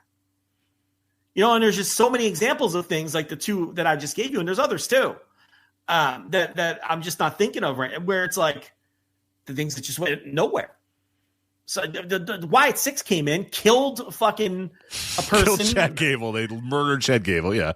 I never heard from him again. They just had no ideas, no follow-ups, no nothing. It's and these matches, LA Knight, Jacob Fatu, has no juice at all. And Jacob Fatu should undoubtedly be in a stronger position than that on this show. With the crowd wants him. Their fans want that guy. It's clear every time he's on the screen. They're begging them to make him. And he's in a match with LA Knight. And don't come at me with this U.S. title. Nobody cares. Nobody gives a fuck. Yeah. Nobody gives a shit about the U.S. title or who holds it, or none of that matters. I'm sure Jacob Fatu will win, but it just seems like he should have been in a better position on this show ultimately. AJ Styles and Logan Paul is another match that's just, I mean, I don't know. Build's been... It'll be good. Should be good. Should be good on paper, but yeah, it just kind of doesn't, I don't know. And AJ might be on the way out, and we'll see what happens there. It seems like he's happy there and everything, and he'd probably resign. Who knows if they want to resign him. I noticed a lot of AJ's old clips that don't reflect well on him have been surfacing again. It's almost like preemptively the WWE fans are preparing to like bury him because they're afraid he might leave, right? It gets so petty and nasty. So weird with these fans, It's like all these older than dirt AJ. Listen, AJ has plenty of clips out there that you can resurface if you want that don't reflect very well on him, and they're all starting to bubble back up to the surface. It's like I wonder why that's the case. It's some dirty business, very dirty business. Do you know WWE has 20 titles? I do. I know that. Yeah, we go over them all the time. How hilarious it is. Yeah. That there's so many of these titles, and it works because they're dumb fans go, Chelsea Green, you deserve it. You WWE United States Women's Champion. It's awesome. That's my point. Like there was this report today that the Street Profits will be I'm sure you knew that they were the WWE tag team. I definitely 100% knew that before I read that article about them defending the titles. Yes, I definitely knew that. Of course. SmackDown before WrestleMania, because there's no room for the WWE tag team champions on the pay-per-view, which is it's a reflection of, number one, you have 20 titles and none of them mean anything. Rich, can you name the other set of WWE tag team champions? The other set of WWE tag team champions. God, I don't think I could. There's the WWE Tag Team Champions. That's the Street Profits. And then there's the WWE World Tag Team Champions. That's the other set of titles.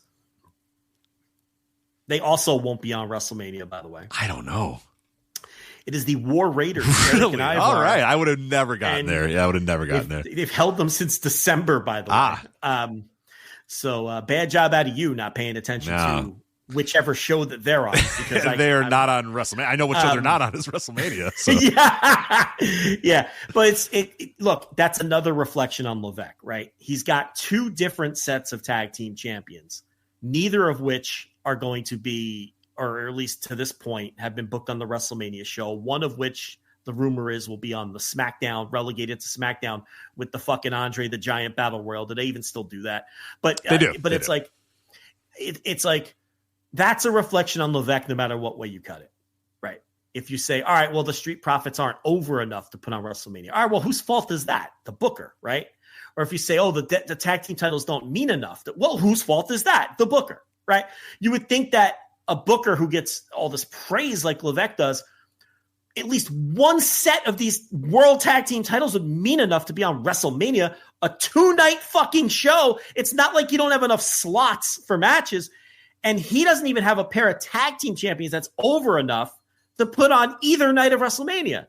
Does that reflect poorly on him? It should. It Shouldn't won't. It reflect poorly on him? It should. Yes, it probably should. It will definitely will not. So, especially when it's not like this 2-night WrestleMania is chock full of hot matches, as we've been demonstrating. There aren't any. No. Yeah, because the rest of the matches I'm going to give you here are not exactly piping hot matches here. Liv Morgan and Raquel Rodriguez versus the Gauntlet match winners for the WWE Tag Team Women's Tag Team titles. Nobody cares. Jade Cargill and Naomi. One set of women. Right. One set of the WWE because they don't they have two sets of those? No, they only have. I think they no. They only have one. Yeah. It's just one. Hold on, let me double check this. They have. Okay, yeah, they only have one set, but they do have a Women's United States champion and a Women's Intercontinental champion. Correct. Can you name them with a gun to your head? All right, the women's. I do. Lyra Valkyria is the Intercontinental, and then obviously Chelsea Green is the U.S. Yes. Nailed it. Yeah, got it. Nailed it. Jade Cargill and Naomi. I mean, they're trying like hell. I have a perverse excitement about this because it's Jade. This might be the sink or swim moment for Jade finally, right? they're just going to say with what's left of the corpse of Naomi, right. It's going to be terrible. It's going to be awful, but it's a singles match. So I think they're just literally like, all right, figure it out. You know what I mean? Can you there, this is it. I feel like the rubber is going to finally meet the road with Jade Cargill, which it really already has. I'm going to be honest. Like, she's been there for a year and a half now, and nothing's happening. I have no faith that Jade Cargill, who isn't any good. Oh, this is going to be terrible. Oh, it's going to be horrible. I think they're waiting for it to be horrible so they could finally just say, okay, we're done here, right? We're done with this. Naomi's been nothing but awful since she came back 2 years ago or whatever it was from TNA. She just feels completely washed up. This is a dangerous match to put on a show like this. Unless they're down in that PC and they're going to just do they got Pat Patterson in there like Hulk Hogan and the Ultimate Warrior, just going move for move. And beat for beat. Even then, I don't trust it. And I'm sure that's what they're doing with a match like this, because you can't trust this to just be good, because they're not good. I thought for sure it would be Jade versus Bianca is what they were building, but instead they're going with Naomi. As they did the whole split and breakup of the threesome or whatever, but they're going with that match instead, which I'm shocked. I thought it would be Bianca. I don't know what they're waiting around for to do Jade and Bianca. I thought the whole point of the Jade Bianca tag team was to eventually do a WrestleMania singles match when you break them up. They're going with this instead, and I think it has a real chance to be real terrible. Yeah, I'm excited for this match just because of how terrible it might be. WWE Intercontinental Championship, Braun Breaker versus Penta versus Finn Balor versus Dominic Mysterio.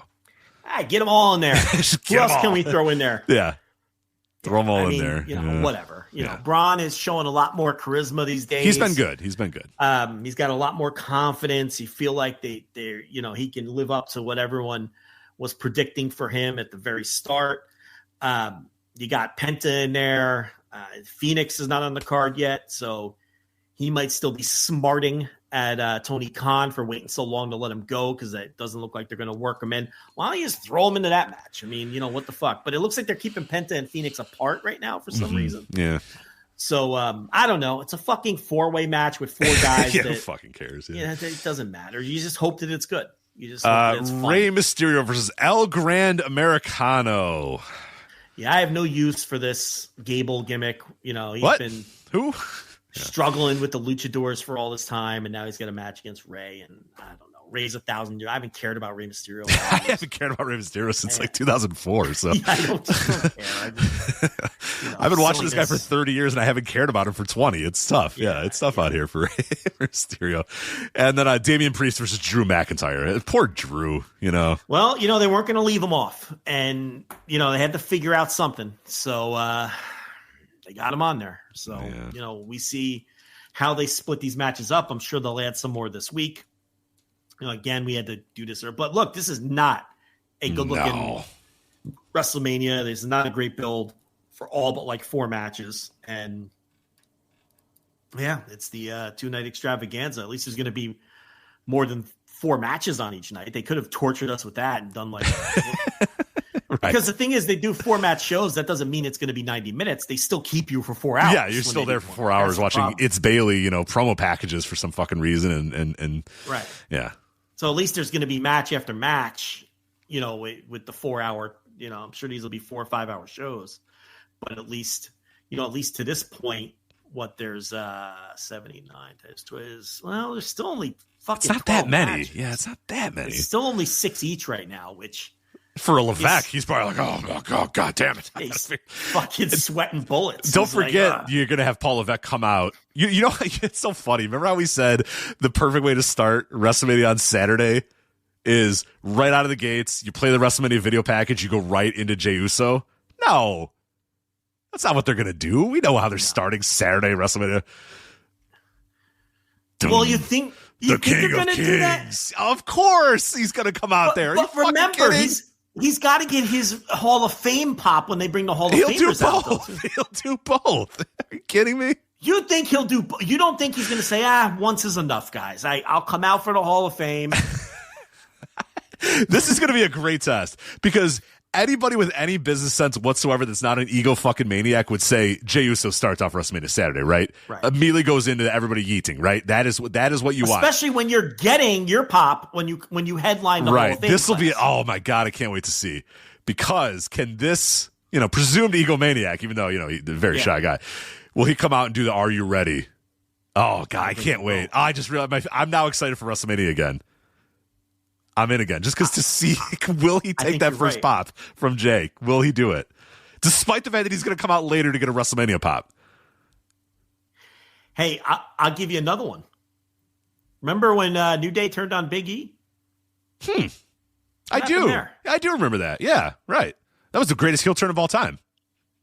I mean, we were all like... It was the greatest heel turn of all time until John Cena turned, and then that was the greatest heel turn of all time. Right. And then we were like, oh, well, Big E must be healthy now. Nothing. Yeah. No follow-up. Yeah. Like, why do you do that if he's not ready? That happens a lot with this guy. Yeah. Alexa Bliss. Remember when she came out at the Royal Rumble and got a mega pop? Like, whoa. What's she been up to? I don't know. Hasn't been back. This guy does this a lot. There's no follow-up on it. So much of this stuff. And if we sat here, if we had the time, we'd come up with 5 more. We just came up with 5 of them. This guy's really riding the fumes of a couple hot stories. You know what I mean? Like, what has he created? Yeah, not a lot. Really, really break it down. What has he created? Not a lot. Thank God for Dwayne Johnson to come in and save back-to-back WrestleManias. Think of if you have no years. Rock last year and no Rock this year. I know. It's dire. It's not good. It's not good at all. The disruptor. Slapping that wrist. The fucking disrupt. Listen, you got to hand it to him. You got to hand it to Dwayne. Yeah, you do. Yes. Got to hand it to Dwayne. Anyway, so that's WrestleMania. We'll be back on Saturday and Sunday, Instant Reaction Live, immediately following both shows. FlagshipPatreon.com, $10 tier for both of those shows. Let's get into the world of New Japan Pro Wrestling here as we're going to review Sakura Genesis and preview upcoming Windy City Riot show coming up this Friday. We'll start with Sakura Genesis. This was last weekend, I think Saturday, right? Saturday, Sunday, I forget what day Sakura Genesis was. Something like that. 6,640 in Sumo Hall for this show. So a couple of recent Sumo Hall appearances for New Japan Pro Wrestling. October 2024, King of Pro Wrestling, Zack Sabre Jr. versus Naito had 6,211. So this show did beat that. The David Finlay and Hiroki Goto in the main event. April 2024, Sakura Genesis 2024 was Naito versus Tsuji. That had 6,632. So this one edged out by eight people in the building, but pretty much exactly the same numbers here, back-to-back Sakura Genesis. October 2023, Destruction and Ryogoku 2023. Sonata versus Evil. Well, 5,002 people decided they wanted to watch Sonata versus Evil in October of 2023. And then April 2023, Sakura Genesis 2023 was Sonata versus Okada, and then it had 6,510. So just a little under what this show had. But as far as the most recent 5 shows, this one is the tops at 6,640. Yeah, and as Charlton noted on the broadcast, the biggest attendance for Sakura Genesis this decade, which of course is true, because as you just laid out, it edged out last year and it edged out 2023, and then everything before that, either they didn't have a Sakura Genesis or it was COVID era. Oh yeah, so, we were doing COVID stuff, yeah. So and what this tells us is Goto is still drawing, and in a very pleasant surprise, at least to us.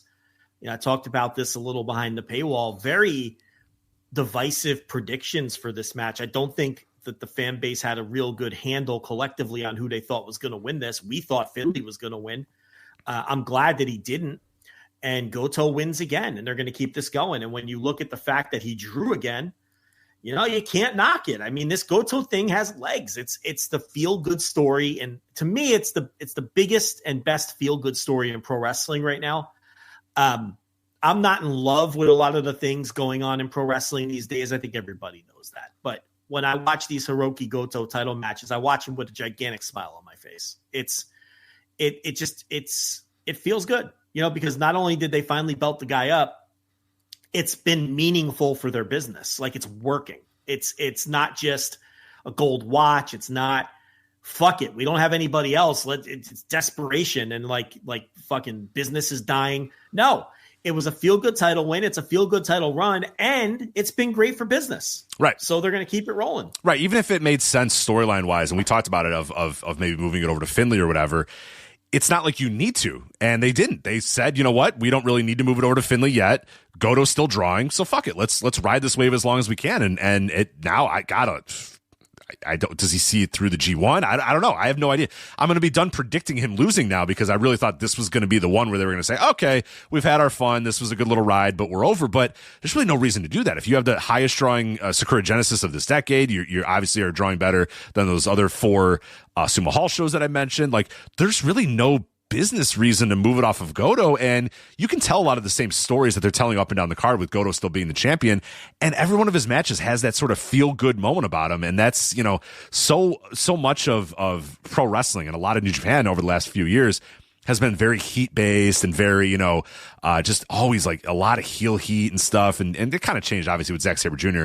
Winning the title, but you know, Goto comes out and everyone's just happy. You know what I mean? Everyone's just kind of happy, and he faces all these legends sometimes, and he comes out there with his family, and it's just, I don't know. It's kind of interesting and kind of fun that they're just like, yeah, fuck it. Let's keep it on him for a little while until we're truly ready to move this off him, or we truly have the next guy to beat him. We're just going to wait. And now with Finley out of the picture, at least temporarily, it's going to be a while, I think, till Goto loses this title, because I can't think of anybody that's like next up to face him. I mean, he's going to face Shota Umino. Yeah, I don't think Shota. Yeah, that would be a shock. That would be a shock of all shocks. With you there to see it. Yeah, that would be a stunner. That would be a stunner for sure.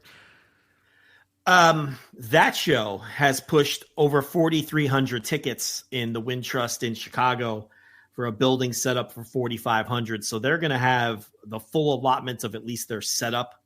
Now, last year, they did over 6,000 for Moxley versus Naito, which obviously is a much bigger match than Goto versus Shota Umino.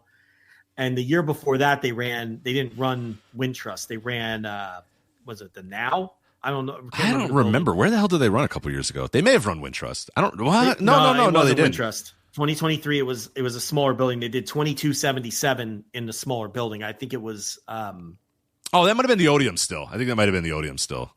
Yeah, but so they're not going to match last year's number, but they're going to have a real. I mean, look, AEW struggles to put 5,000 people in Wintrust these days. AEW ran Wintrust in November and did 4,700, so it's going to be about the same size crowd. And they ran Wintrust last July and did 5,300, which is going to beat this New Japan show. It didn't beat the New Japan show from last year, which did over 6,000. So that's kind of an indictment of AEW. AEW should always do a bigger number than New Japan in the same building in Chicago, in a good wrestling city like Chicago, because you would think that everyone going to the New Japan show, in theory, should also be a potential AEW customer, right? But they're like neck and neck in who outdraws who in that city, right? Which is good for New Japan, because you do 6,000 in the U.S. They almost never do 6,000 in Japan. And they did 6,000 last year in Chicago, and they're going to do, 4,500 this year, which is a great house for them. Mm-hmm. Whereas AEW does 4,700, and you're like, man, they used to own fucking Chicago, and now they can't put 5,000 people in the building. But it just goes to show New Japan, for whatever reason, is very strong in Chicago right now. So you'll be there live, and I think it would be fitting if your boy Umino wins the world title while I'm there live. Yeah, that would be in front of you. That would be hilarious. All the bashing that you've done of him, it would be a bold move on their part. Can you completely write it off? Not really. I can't completely write it off.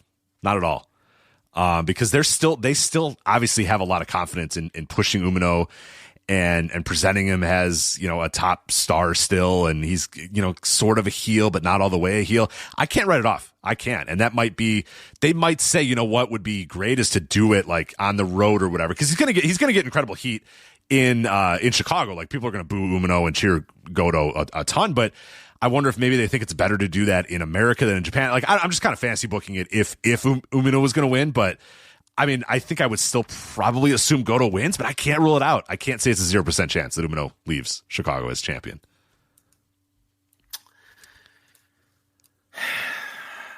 Let me think about this. Not likely, but I don't know if it's 0. I don't think it's 0. That'd be weird, though. That's a weird place to change it. IWGP World Title. No, I don't. Yeah, no, he's not. I mean, I can't completely write it off though. I can't completely write it off. I'm saying 10%, 20%, 30%. By the way, I just pulled out my notes. It was 2022. They drew. That was at the Odeum. In Villa Park. The reason I had an apprehension about 2023 is the Odeum closed in late 2022. I think the Windy City Riot was like one of the last shows they did they didn't in the run Odeum. Chicago in 2023 No. at all. They ran it in 2022 and drew 2277.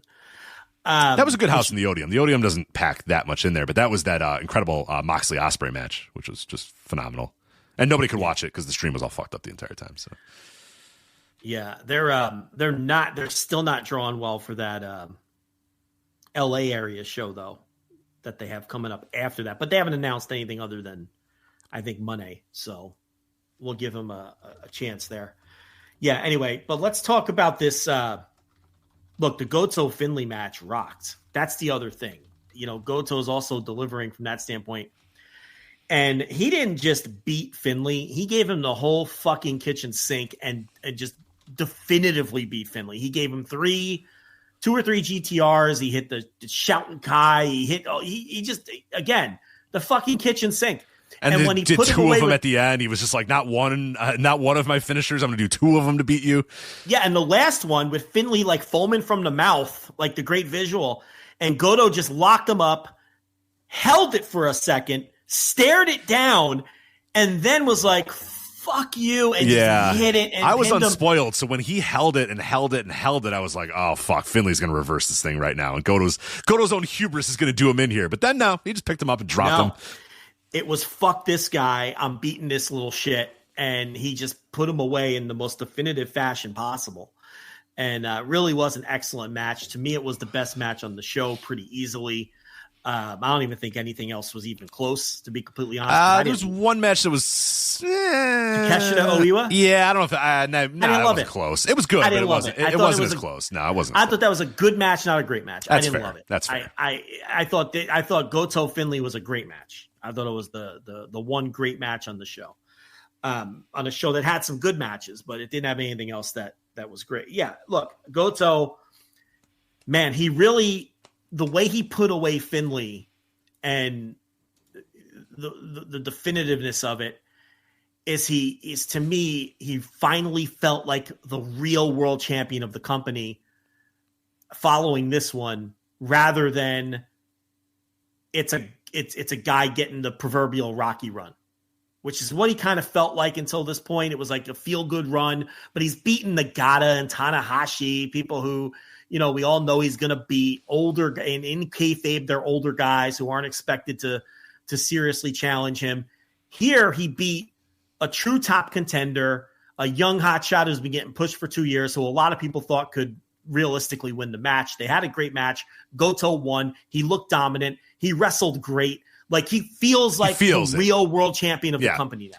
Yeah, it doesn't feel like you're on eggshells. Like, they're going to do it eventually. Like once he, like you said, he held Finley and held him, and then picked his ass up and just dropped him to the ground and got the 1, 2, 3. You're like, fuck, they're going to go with this guy. Like, this guy's going to be the champion for a while now. This is cool. Or he loses it when you see it right. But it just kind of, you know what I mean? Like, I'm with you. It felt like this is a real ass run that this guy's having here. This is not just all right, let's just do a fun little run with Goto to transition to this guy winning the title. It was like, no, they're going to do it. And again, the business is speaking to it. Why not? Even if you did have the plans to move to Finley, the business is saying, fuck, stick with Goto for a little while, man. Because it's drawn. It's drawn big. And the crowds are hot for every single match.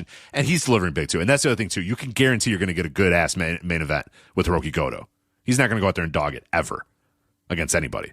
So that also helps, too. And he's still really, really good. Like, that's the other thing. This isn't like some guy who is like visibly on the downside of his career or anything. He can still go. The thing about Hiroki Goto is he has more great matches than a lot of big stars and great wrestlers in the wrestling business. And I don't know if a lot of people realize that. In an average G1 over the last 10 to 12 years, he's had 3 or 4 great matches in some of those G1s, which adds up. He's had tons of other great singles matches on big New Japan shows. Like, think of it this way. Who has had more great matches in their career, Hiroki Goto or Cody Rhodes? Oh, Hiroki Goto by like it's not even close. Bounds. Yeah, not by leaps and bounds. Hiroki Goto. You know, who has had more great matches in their career, Hiroki Goto or The Rock? Hiroki Goto for sure. It's Goto. Like, and you could do this with a lot of great wrestlers across the wrestling world because he was never pushed as a top guy in the promotion. He would kind of get lost in those conversations, but he's been a great pro wrestler for a long time. And he hasn't slipped even a little. He's still a great pro wrestler because he can go out there and have a match like this against David Finlay and the main event of a show, that drew the biggest number that this show has done this decade and, come across like a legitimate, world champion. In a way that, and this isn't to pick on him, but in a way that Zack Sabre Jr. never did. Zack Sabre Jr. never came across like this as when they put the title on him. No, he felt like what you're talking about, that weird, like kind of transitional, like, it's on it. It's like title's on him right now, but he doesn't. Yeah, they're trying something. Let's kick the tires on him as a champion. Let's see if it works or whatever. Whereas now those tires have been kicked on Goto, and now the idea is like, fuck, this guy's great. Let's stick with him. Yeah, and Zach feels like a ghost now in New Japan. It's kind of funny that guy was a champion not that long ago, and now it just feels like feels like a non-factor in New Japan right now, really. Yeah. I mean, he's been really low-key since he lost the title. But yeah, this was I really enjoyed the hell out of this main event. So and I really think it did a lot for Goto. And now watch. In a few days, he will lose the title. After all of this, he's gonna definitely lose to Umino. and which would be an incredibly bold move. But they just love this Shota Umino. They're not going to give up on this. No, I mean they love this guy. They think they think he can be a guy. They think he could be the guy, and he's clearly of this generation that we always talk about of guys that they need to push. I think it's very obvious that he's the one they want to make it the most. Yeah. And I don't know if he'd be my top choice. No. Well, I know that he wouldn't be. Yeah. I don't know why I said it like that. Pretty sure I don't know why I said that. Yeah, I'm pretty sure I know that he wouldn't be.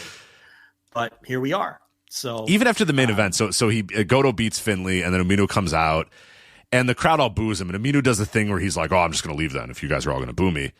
But even that he doesn't. It's just like you don't believe it. It's the eyes, man. You never believe it with this guy. It's really weird. I don't know. I know. But you're right. They're never going to stop. So just get used to it. At this point, they're gonna try. They're gonna try as much as they can to make that guy a thing. But man, I don't know. Yeah. He's going to be champion at some point. You would think. Mm-hmm. I mean, they shaved his head. They pressed reset. And they didn't reset that much. They tapped it, what I mean? Tapped reset. I agree. He was back to being great and getting good spot. The thing is, he's his whole gimmick is everybody disrespects me and I don't get the respect I deserve, and I've been punished or whatever. And it's like you shaved your head and then you have the same gear, the same everything. Yeah, you just kind of got rid of the red on your outfit, right? And you don't come through the crowds. You don't give glow sticks to the crowds anymore. But you're in the New Japan Cup. He got a buy, right? Wasn't he one of the guys that got a buy and he got to the fine? You know what I mean? He's I don't know. He's getting a title shot. It seems like everything's fine, dude. I don't know. You haven't really been punished. You had he lost the match to the Great O'Connor. Right. And, that's it. It's strange. Yeah. Maybe they'll be right. I don't. If he beats Goto and comes back to Japan with the title, I don't get the sense that it's going to click. No, not yet. Not yet. Something else is going to have to happen for him to click, but this ain't it. He is. I didn't feel like he got a great reaction when he came out to challenge Goto, or when he gets those weird boos that are not they're kind of the smarky boos. You know what I mean? There's a different boo, like the one that like Evil and Togo get their boos. Umino gets a different boo. He gets that one that he got at Wrestle Kingdom where they're just like, nah, not this guy. Not him. Yeah. It's that kind of boo. It's a different one. And those Japanese fans have that sort of different boo. You can kind of hear it where they're just like that, again, like the X-Pac Heat smarky boo where it's not necessarily booing because he's a heel, but booing because they're like, nah, not this guy. This isn't the one. Yeah. Yeah. So I don't get the sense that he's made this big turnaround with the fan base or anything like that. No. And he hasn't played up like being a big detestable heel either. Like if you're going to do that. But he's just kind of like this. He's not a smiley babyface anymore. Obviously, he's obviously changed from that. But he's just kind of this like, I don't know, just kind of this dud of a tweener. He's like this dud shades of gray guy. It's all weird, but yeah.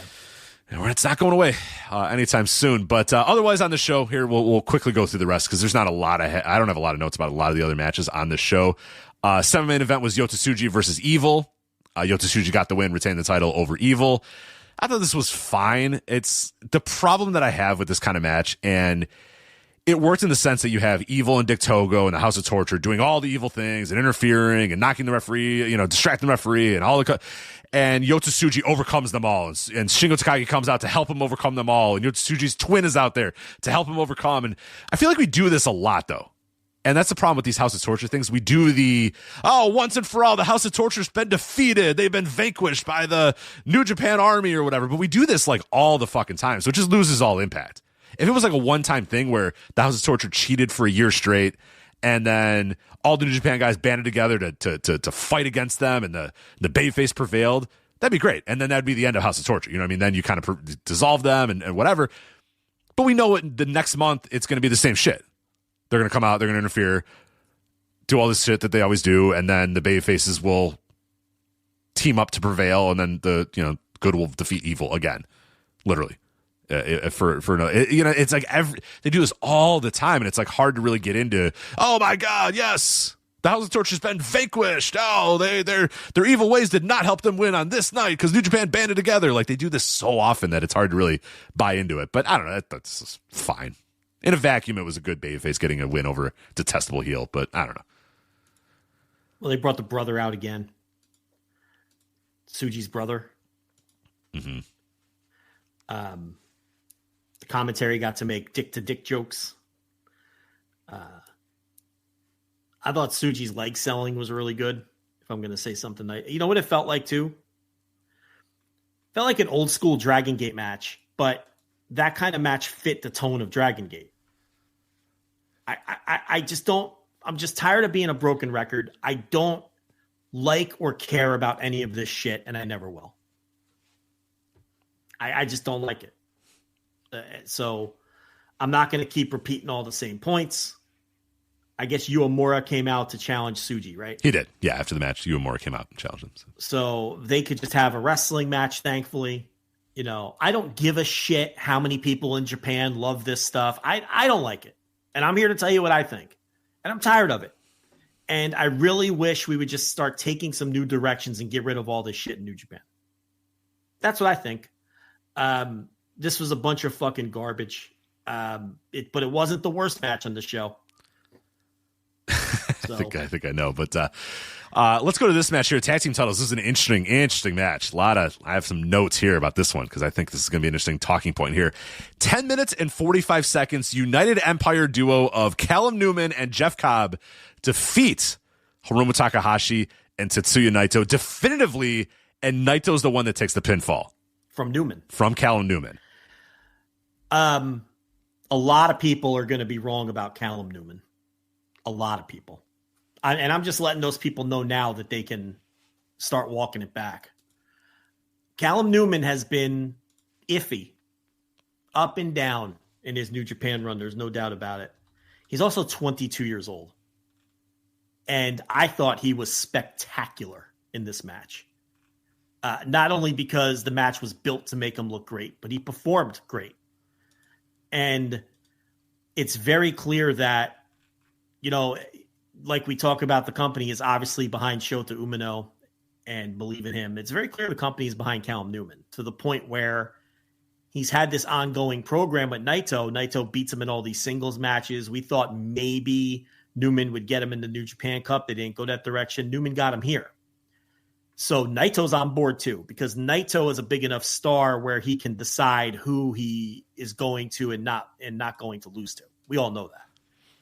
If this was pitched to Naito and he was like, I don't really care for Callum Newman, and then he wouldn't. They would do it with someone else. He wouldn't be working with him. So he's been doing that story for a long time too with Newman of Newman trying like hell to finally beat Naito, and he gets the pinfall here. And my question to you then is, obviously, I'm sure you saw this report that last week that Tetsuya Naito was working without a contract in New Japan Pro Wrestling. I don't trust anything that comes out of Naito's mouth. Okay, that's fair. I think Naito is a worker. I don't think we talked about this. He's not. Where's he gonna go? He ain't going anywhere. I kind of hope he would go somewhere. I think it'd be really cool if he went somewhere, but I don't know. Yeah, at this point, I don't like. If this was 5 years ago, maybe all right. But he's done. He's finished. There's nothing left. The only value he has is being Tetsuya Naito in New Japan. Yeah, for the LIJ fans, that's the only value he has. Is New Japan though saying that they don't think there's that much value left in him? No, I just think this is a long-term story for Naito to put Callum Newman over. It's why he lost all those other matches to him. That's my point. I think that this has been deliberate, and they've been doing. Remember, he had all those weird singles matches. Like, why are they booking that? It's like it was to build to this. The company believes in Newman. Naito's on board and was willing to put the kid over in this match. Newman looked great. He's 22. He takes a lot of abuse when he performs poorly in New Japan. And look, when you perform poorly, it should be called out. That's not what I'm saying. But what I'm saying is I'd be real careful about a guy who came into this company when he was like 20 years old, okay, and not even close to a finished product. And it's very young to get into New Japan. And, you saw the way he wrestled in this match. This guy, I'm telling you, a lot of people are going to be wrong about Callum Newman. And I've come on this show and I've said that about a lot of wrestlers, and I'm almost always right. Almost always right. We just talked about Kyle Fletcher. Well, Kyle Fletcher was 18, 19 years old. And we told people, look, you're going to be wrong about this guy. And now everybody's wrong. You're all going to be wrong about Callum Newman. Clip it. Clip this. Send it around your group chats. You're all going to be wrong about Callum Newman. I don't know how long it's going to take, but I'd start walking it back now. I'm telling you. And Rich, we saw this when he was a teenager. Like, oh, this is going to be a guy.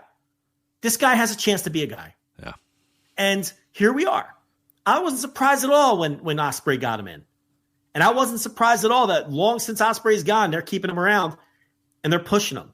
Because if you can watch this match and not see the upside in this guy, I don't know, man. I question your ability to see the future when it comes to, I would buy all the stock in him, just like I buy all the stock in Nick Wayne. Like we talked about, I guess it was last week or the week before. Nick Wayne's still a fucking child. When his body fills out and he's already like 6'1", Nick Wayne's going to be incredible. Yeah, we're going to talk about him in a minute too here because it's about to happen for him. And it's like, listen, I'm telling you, I'm 100% confident in this take. I never stopped boosting Callum Newman. So, I mean, you could hyper focus on shaky performances and singles matches or this or that. Man, I don't know. I see a 22-year-old potential future stud is what I see. I'm not saying he's going to be headlining WrestleManias, but, this guy's going to be a star. And I think New Japan clearly sees it. I think Naito sees it. And, this is a big, big win for him to not only win these tag team titles, but to pin Naito in doing so and perform the way he did. I mean, this is the kind of performance where if I knew Callum Newman, I'd be on the phone with him telling you just had the performance of your life because he did. Right. He was great. Yeah, he was the focus of this match entirely. I mean, he was in there most of the time, and he was very good. Yeah. So you don't think there's any you have no tinfoil or cap here about Naito and his New Japan contract status or anything? No, I don't. I think Naito's a worker. I think he gets off on working people. I think that this is pretty fucking definitive, though. I don't know. This felt as I'm normally on your side, but this felt very abrupt and very deliberate. It didn't come out of nowhere. They've been building it for a year. In a way, I guess. They haven't really built this team beating these guys, though. I guess Cobb did defeat Naito in the New Japan Cup. I suppose. I don't know. It felt like there was more juice. Naito and Newman. Yeah, but I'm talking about the tag team titles. I know there's Naito and Newman. Yes, of course. But the titles, I don't know. It felt like Hiromu and Naito, they felt like there was more juice out of that because I mean, I guess Hiromu was going to the best of the Super Junior, so you get him out of that title. I don't know. They had their first match at the Minion last year, so this has been going on almost a year. And then they paired them in the G1, and then they paired them in the New Japan Cup, and they had Naito beat him every time. And in the G1, it was like, oh, well, maybe it's a G1. Maybe it's a point. Maybe it's like a point distributor. They'll have Newman upset him there. No, Naito wins. New Japan Cup. Me and Chris Samsa talked about it when I brought him on the preview that. Maybe this is the spot where they have Newman beat Naito. It was going to come. Sure. There's no other reason to keep putting him in there. They did it here, and they did it for the tag team titles. I see what you're saying, where it's like, oh, maybe there's been a falling out with Naito, and maybe they had to do like this emergency title switch or something. Maybe it's both. Maybe it's like, all right, well, Naito isn't going to be here, but we have to have Newman beat him. Right. Or I'm more thinking of, we don't know that the negotiations aren't going well with Naito, so just in case, let's blow this thing off. And you know what? We have a great opportunity. You win the tag team titles. It's perfect. I mean, but it's also a little too convenient because Jeff Cobb did eliminate Naito in the New Japan Cup. Callum Newman did lose to him in the first round. So it kind of worked out that way. But yeah. I had, just because how definitive and how obvious it was, and the fact that, I don't know, to me, I was just like, man, that's a little strange that how definitive it all came to be. But I don't know. Yeah. I think they're just slowly making a guy. Yeah. And at this stage of Naito's career, should be his role. Mm-hmm. You know, and he'll get him in a singles match at some point too.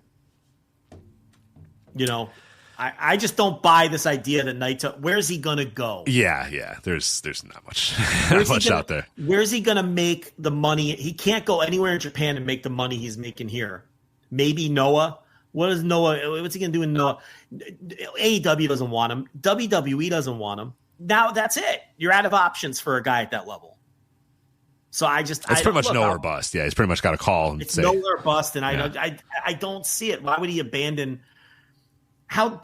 I mean, what does he expect? Like, I don't buy it. I'll believe it. I'll believe it if it happens. The only way I'll ever believe this is if it happens and he's gone. When it happens, yeah. And I'd be shocked and I'll take an L and everything, but I just don't. I don't know. The guy's always working. He's one of them. He's a worker. He's always talking this shit. Well, speaking of workers, I don't know if you noticed this set off our good friend Alan Cunahan, Alan 4L. Yeah. As after the match, Jeff Cobb held the title up, and he's been doing it. He did this, and he goes, I guess you were wrong, Internet. I'm here. It's like Alan lost his mind. Because Jeff Cobb, if you don't know, so essentially, I'm paraphrasing here, is Jeff Cobb. No, Alan sort of insinuating that Jeff Cobb may have been the one that floated the story that he was a free agent and taking other offers or whatever. Of course he was. We know the game now, and people don't. How many times do we have to do this? Nobody ever picks up on it. They're like, "Oh my God, Gabe Kidd's a free agent. What's going to happen?" It's like, every New Japan. Every Gaijin says they're a free agent in January. Unbelievable. They tell Fightful. Why is Fightful report? So Jeff Cobb, so Alan's essentially like, brother, because Cobb's doing like Internet, you were all wrong. Oh, you guys don't know shit. You know, the Internet said I was leaving, but I'm not leaving. And Alan's just like, brother, you told the Internet you were leaving to get it out there, to do contract negotiations, to try to leverage a better deal. You didn't get any other deal, so you went back to New Japan, and now you're saying, Internet, you were wrong. None of us were wrong. Nobody cared. Also, nobody cared. Nobody bought it. Nobody actually bid on it at all. Because that story came out that Jeff Cobb was like, he's without a New Japan contract and he's thinking about leaving, and nobody bought it. Nobody really talked about it at all that I noticed. No, I mean, the other thing is like, his kids are enrolled in Japanese schools, and the more you unpeeled it, the more it was just obvious that it was just trying to, whatever. It's just so it's not great, going anywhere. Yeah, because Alan knows the game, so he was just like, "Oh, fuck off, dude," with this like, "Oh, the Internet, you knew everything, but you don't know anything," type of thing. It's just like, here it is. Okay, Jeff Cobb is something else. Plants a bunch of stories about his contract, and nobody really cares. So he makes sure to never shut up about it in promos, and still nobody really cares. Okay, you might leave, you might stay, whatever, mate. And then at Sakura Genesis, he does the "What happened, Internet? I thought I was leaving" when he wins the tag team titles, making himself look like the biggest dork in the world, and totally taking from an otherwise cool moment for him and Callum. This guy thinks he's an absolute mastermind. It's so funny. And also massive shades of Eric Bischoff's Sid as he tries to get the line over and over again. He was so excited to say, "Stick it to the Internet." He's jumping out of his skin. Look at that. Alan with the takedown. The other thing too is that when a lot of the reaction that got from nearly every New Japan fan was, okay, it's probably time for him to Jeff go. Cobb's leaving? Yeah, well. Yeah, that probably feels time. about right. Yeah. Probably time, yeah. He's there a while. He's thought about all he could do, so, good for him. Yeah, most people were saying, good for him. He's 40 or whatever. Yeah. About time. Go get the bag. Right. Yeah. But he wanted everybody to go, oh, no, he's leaving. And he's just like, oh, you're all wrong. Yeah, no one really did that. Nobody did. Nobody cared. All right. And then there was a never open weight title. That was Takeshita versus Oiwa. You said, I'm with you. I thought it was good. I maybe liked it a little bit more than you did, but it was a little disappointing. I expected this to be the match of the night. And it was nowhere close to Goto and Finlay. It was good, but I think in your head, you think of Oiwa and Takeshita and think, oh my God, that's going to be incredible. And it wasn't. It wasn't that. It was pretty definitive. Takeshita put him away pretty easily. It's a good, strong, well-worked match. Right. Yeah, which is fine, but it didn't get over the top. It wasn't a great match or anything like that. Do you know this Lord Gideon Gray is still in the United Empire? Will Ospreay's still in the video. Yeah. I noticed that. I was like, you can take Will on. I don't know if Will is. Yeah. At least he's in a promotion that's a partner promotion. I guess Gray is too. Yeah, was Templario in that video or no? I didn't notice it. I didn't notice either. Yeah, I didn't know if you noticed. I didn't notice. But I saw Will and I was like, you know what? He's in AEW and he works Forbidden Door and he'll probably be back in New Japan at some point. But then I got to the end of it and I was like, Lord Gideon Gray. Probably take him out. Good for him. Yeah. Good for him. Does he get paid? Does he get paid residuals anytime they play that video? They play the song, so. I mean, a couple bucks in Lord Gideon's bank account there. All right, the rest of the show, we can cover very, very quickly. I would say. Well, I mean, can I bury this piece of shit 6-man match? I was figuring this was the match you had. Yes, go for it. I don't. Awful. I just don't understand what anyone can see in this. If you like this shit, I have to ask why. What and if you do like it, how can it's like on every show you still enjoy this after all this time, all this fucking garbage? Like I hate this so much. I can't express how much I hate this shit. It's so offensively bad to me that I've run out of ways to describe how much I hate it. And you have Sonata come out and turn. And, and who fucking cares at this point what side Sonata's on or what he does? Because he can get lost too. Would anyone really give a shit if that guy fucked off to Noah? I mean, seriously. Has anyone enjoyed anything Sonata has done for a year or more? The guy hops fucking factions constantly. Who could possibly give a shit? Is Nosawa Rangai specifically booking Sonata? Is that what's happening here with this guy jumping fucking factions all the time? I mean, what is the appeal of this House of Torture, Bullet Club, War Dog stuff? What is the appeal? Every match is exactly the same. All it is doing is slowing down Gabe Kidd's push. Can we just skip to the part where we push Gabe Kidd? Can we just stop all this fucking nonsense and just get to the part where we give Gabe Kidd the singles push? Please. I'm begging. Get him away from Ren Narita, who no one cares about. Sho, who no one has cared about for 5 years. Yujiro, who no one has cared about for 10 years. It's just awful. And miss me with the irony shit with the House of Torture. If you like this shit, you're objectively wrong. It's fucking terrible. It's terrible. Enough. How much more do we got to put up with it? I mean, for fuck's sake. I'm thinking of just skipping. I'm moving forward. I think I'm just going to skip anytime these guys are in a match. Why am I doing killed this? All these factions and morphed them into Hantai. How about we start doing the same on the heel side and get rid of this shit? Yeah. The fuck is Sonata? Another turn from Sonata. Oh, he's got a new T-shirt on underneath. Who fucking cares? What am I watching? Am I watching Vince Russo's WCW? Is that what I'm watching? Because that's what it feels like. Feels like Rattel's. It feels like a never-ending Rattel's thing where it's just like, I don't care. Oh, this guy's turn and that guy's there and this guy who fucking cares. I don't care. I'm good. Yeah, I watched this thing and it was 7 minutes, but it felt like 17 and I'm just like, why am I doing this? What am I doing with my life here? It's always the same too. It's never original. It's good. Always the same. This is the thing. If you want to say, oh, it's good heat or oh, the fans in Japan love, I'm glad. I'm watching it at home, reviewing this thing for our listeners, the people that listen to our show and pay for our content and all that sort of stuff. I don't know what to tell you anymore about these. They're always the fucking same, and I fucking hate them. What do you want me to say? It's like... It's such a turnoff to me. Like, I've identified this. Like, early in the week, people said, oh, because remember I said I'm dreading watching this show. And people were like, oh, the show was really good. Like, Joe, you should watch the show. I was like, oh, good. I heard the show's good. So I'm like, great. I watched this show today. I still ended up putting it off. And the reason is Bullet Club, War Dogs, and House of Torture. Because I hate this shit so much that it ruins the entire promotion for me. It makes me not want to pay attention. And if this was not my job, I would not be watching New Japan right now. I'd be watching Hiroki Goto's title matches, and that's it. Because that's how much I loathe this fucking garbage. It makes me not want to watch the promotion. And Noah, I'm coming for you next because I'm getting real sick of that shit too. Mm-hmm. They've pushed me over the limit there. I had enough.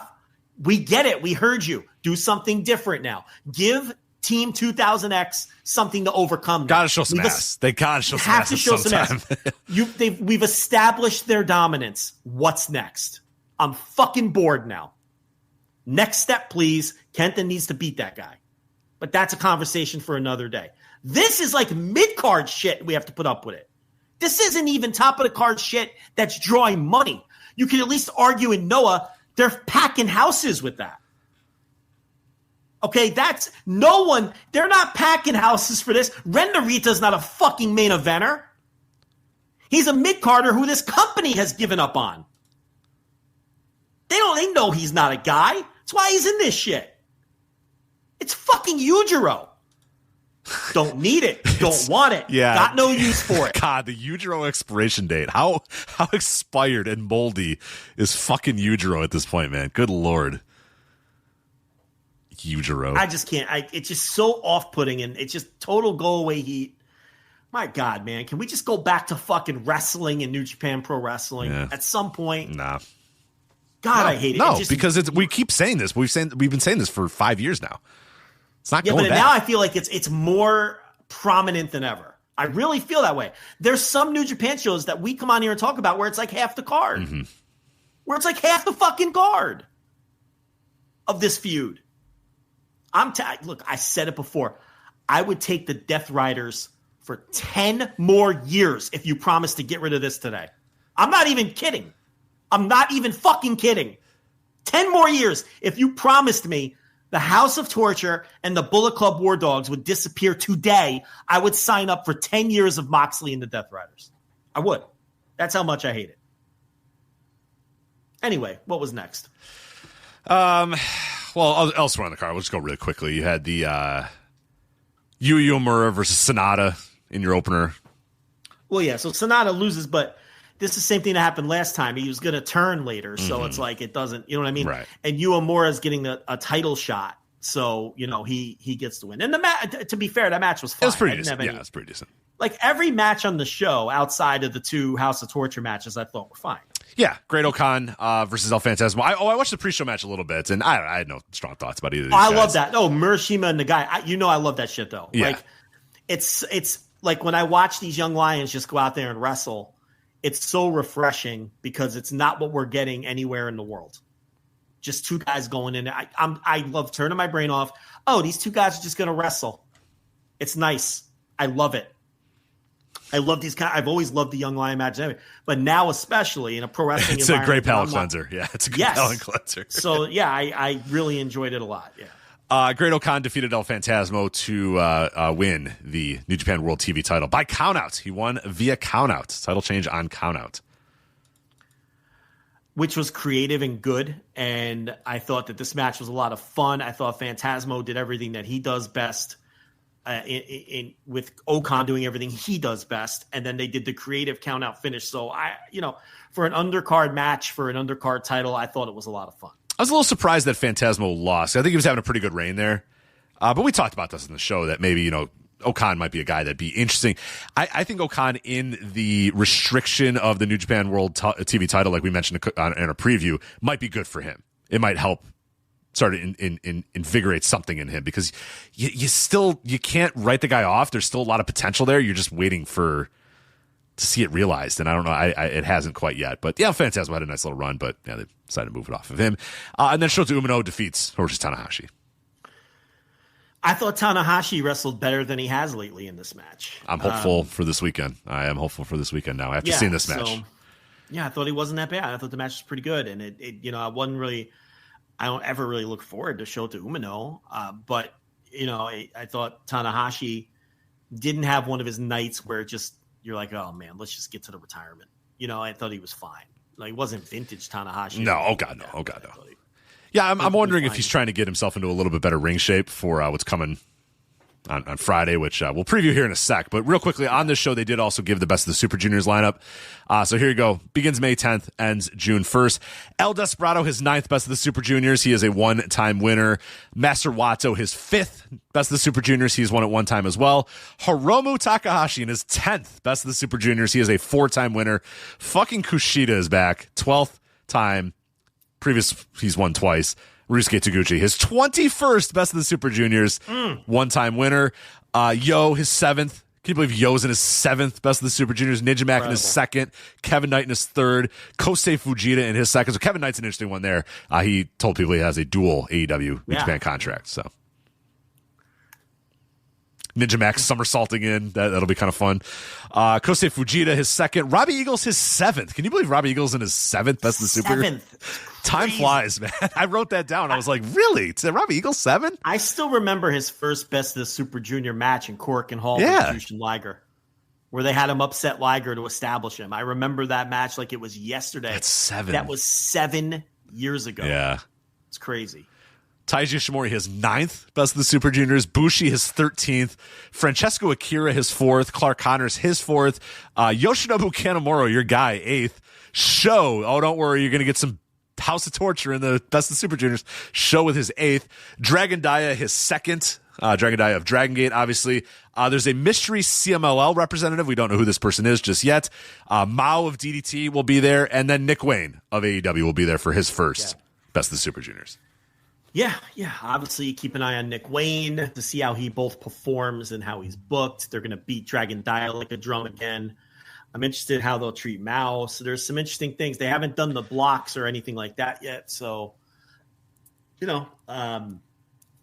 break it down better once we know who's wrestling who and all those sorts of things. But pretty interesting looking tournament there. I like the new guys. Dragon Dia is interesting. Mao is interesting. Nick Wayne is interesting. Kevin Knight is interesting. So there's some good, and then whoever that CMLL rep is going to be. So interesting stuff there. All right. So the preview real quick of Windy City Riot coming up this weekend, this Friday. I will be there live, so I'm going to do some sort of content. I don't know what's going to be. Probably instant reaction on Saturday morning, or I'm going to figure out something, but I'll cover it. I'll give you my live reaction to the show at some point this weekend.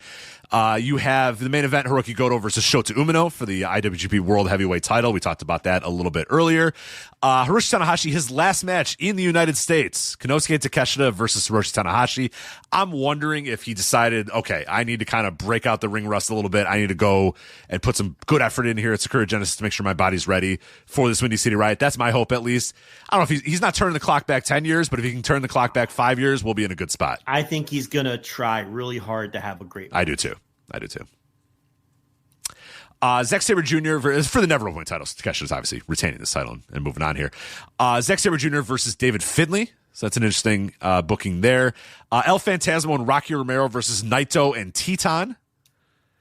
30-minute Ironman match. Gabe Kidd defending the New Japan Strong Openweight title against Tomohiro Ishii. So a 30-minute Ironman match with Gabe Kidd and Ishii. New Japan Strong Openweight Tag Team titles. Oh, you know it. Jarrell Nelson and Royce Isaacs versus Kevin Knight and Kushida.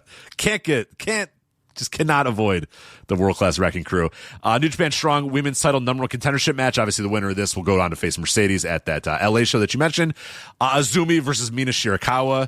TJP versus Tom Lawler. And then a pre-show match. CJ Tino and Zane J. That'll be live on YouTube as well. So who are these people? They're dojo guys. I don't think I've seen either of them, to be honest. So, yeah, can't give you any thoughts on Zane J or CJ Tino. But there you go. That is New Japan Windy City Riot. And all right, quickly, then we'll get out of here. Let you guys have the rest of your night here. MLW Battle Riot. Aired live on YouTube from the Thunder Studios Arena in Long Beach, California. Another sellout. They sold out 2 buildings here. 2 buildings for MLW. The first building they had, I forget what it was called. They sold that bitch out. So they go to the Thunder Studios Arena, and they sold that out. They tell us on the broadcast, this is the highest gate in MLW history. And that's probably, I mean, it might be a shoot. That might be a shoot. They sold those tickets, you know. This big crowd, hot crowd too. I think it's, I mean, I don't think they're bullshitting with that. I mean, they moved it to the bigger building. Yeah.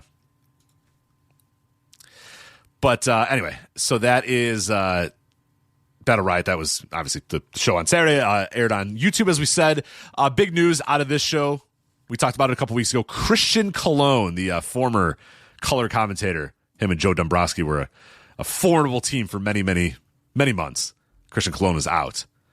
And Joe Dombrowski says, I have a brand new person here with me to do the commentary. And it is the former Austin Aries, Austin Healy. Did they call him Austin Healy on the show? I forget what they called him.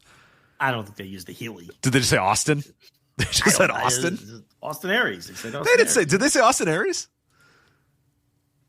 I thought they said, I mean, I wasn't paying that close. I don't know. Austin Aries sitting there. It was Austin Aries sitting there. I don't know what they called him, though. Why wouldn't they call him Austin Aries? I'm confused. Well, would he have permission for that name anymore? Why wouldn't he? I guess he would. Is there some kind of something like, I don't know what you're talking about. No, he wouldn't have signed that away to WWE or whatever. So, yeah, I guess. He's been working as Austin Aries for years since he left WWE. Anyway, Austin He worked Aries. NWA as Austin Aries. They certainly wouldn't have been able to use it if he didn't have rights to it. Like the Indies, he can get away with it. Yeah. You know what I mean? But he worked MLW with that name. I guess he did. Yeah, I forget. He wrote some NWA shots last year too, or a couple years ago too. So it's Austin Aries. All right. So yeah. Anyway, well, he's Austin Aries. He's back and he's doing color commentary. So it was a mixed bag. He was not good at first. He clearly, I'm Joe. I hate to, you know, I don't know the man. I don't know what he does in his free time. I don't know if he was watching a whole lot of MLW. I don't know if Austin Aries is a renegade like you and I. Well, I will say this. I liked when Templario, Esfinge, and Hechicero were having their match, and they were going for all those quick roll-ups, and he was like, these men are in the Battle Riot later. They're trying to end this quickly. They don't want to expend too much energy. Like, he did have moments like that where I thought the commentary was good. And in his defense, this wasn't a good show at all. This had to be a tricky show to call because this undercard outside of that three-way, which was okay, and the I guess the opener, the six-man tag, was okay. I thought the two women's matches were terrible. Oh, they're dreadful. Yeah. And the Battle Riot was terrible. It was a very boring Battle Riot. You know, they had plenty of surprises with Hammerstone and. Well, I guess they didn't have plenty of surprises. No, they really didn't. They had Hammerstone, and then they had the Nomad Bud Dwyer and Hammerstone, and Bud Dwyer.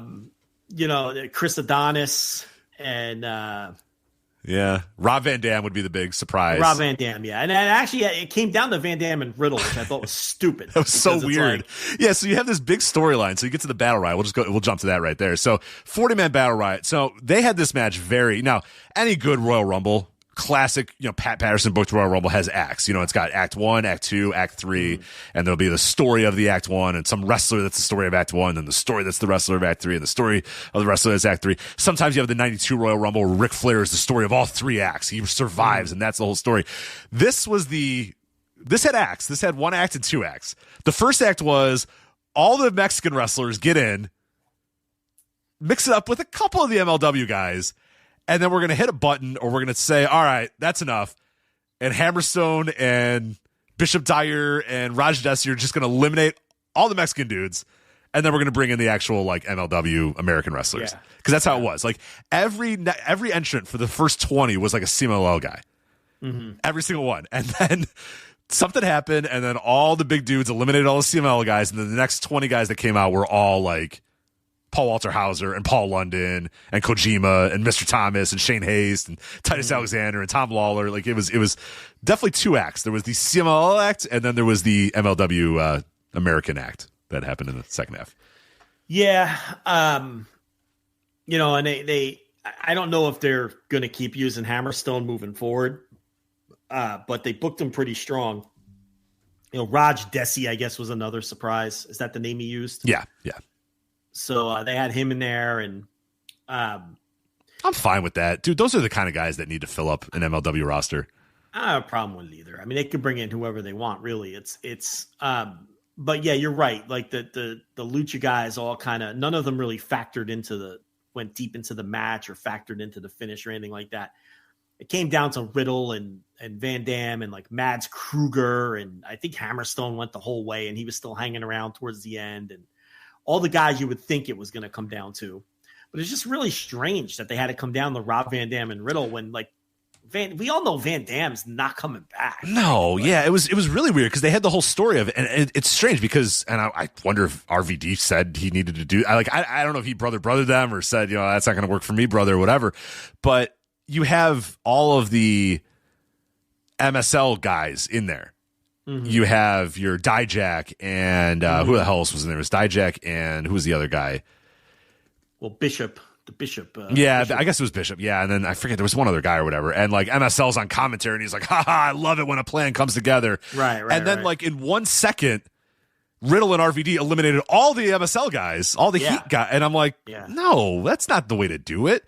Because what happened was it was RVD and Matt Riddle left. So like, you know, they do like, you know, the commentary is like, oh, it's going to be a smoky day out there with those two guys, you know, kind of this, you know, weed. These guys love marijuana, Joe. I don't know if you knew that, Rob Van Dam and Matt Riddle. But then what happens is Matt Riddle eliminates RVD and the crowd boos Matt Riddle. They're like, boo, that sucks. No, we wanted RVD. And it's like, I mean, you would have booked this. The easy way to do this is, hey, Rob, you're not coming back. So have Donovan Dijak eliminate him, get all the heat, and then Matt Riddle eliminate Donovan Dijak and get all the cheers at the end, right? Yeah. They didn't do that. They had RVD eliminate them all, and then Riddle eliminate RVD, and then the show ended with the crowd booing Matt Riddle. Right, because they like RVD. Yeah. Weird. Yeah. After they did the gesture that they both like to smoke weed, they had to make that clear because as if we didn't know. Right. Yeah, I don't know. I thought it was a really boring, uneventful, and not interesting Battle Riot. Like, none of them are ever really good. But, you know, usually have some fun surprises and some just outright silliness and everything. And this one didn't really have that. It was just kind of just there, you know. Journey Fatu, I guess, would be another surprise. And trying to think if we're missing anybody important in terms of surprises. Otherwise, it was just a. I did like Brock Anderson doing color in a battle royal. It's like, all right, you don't have to.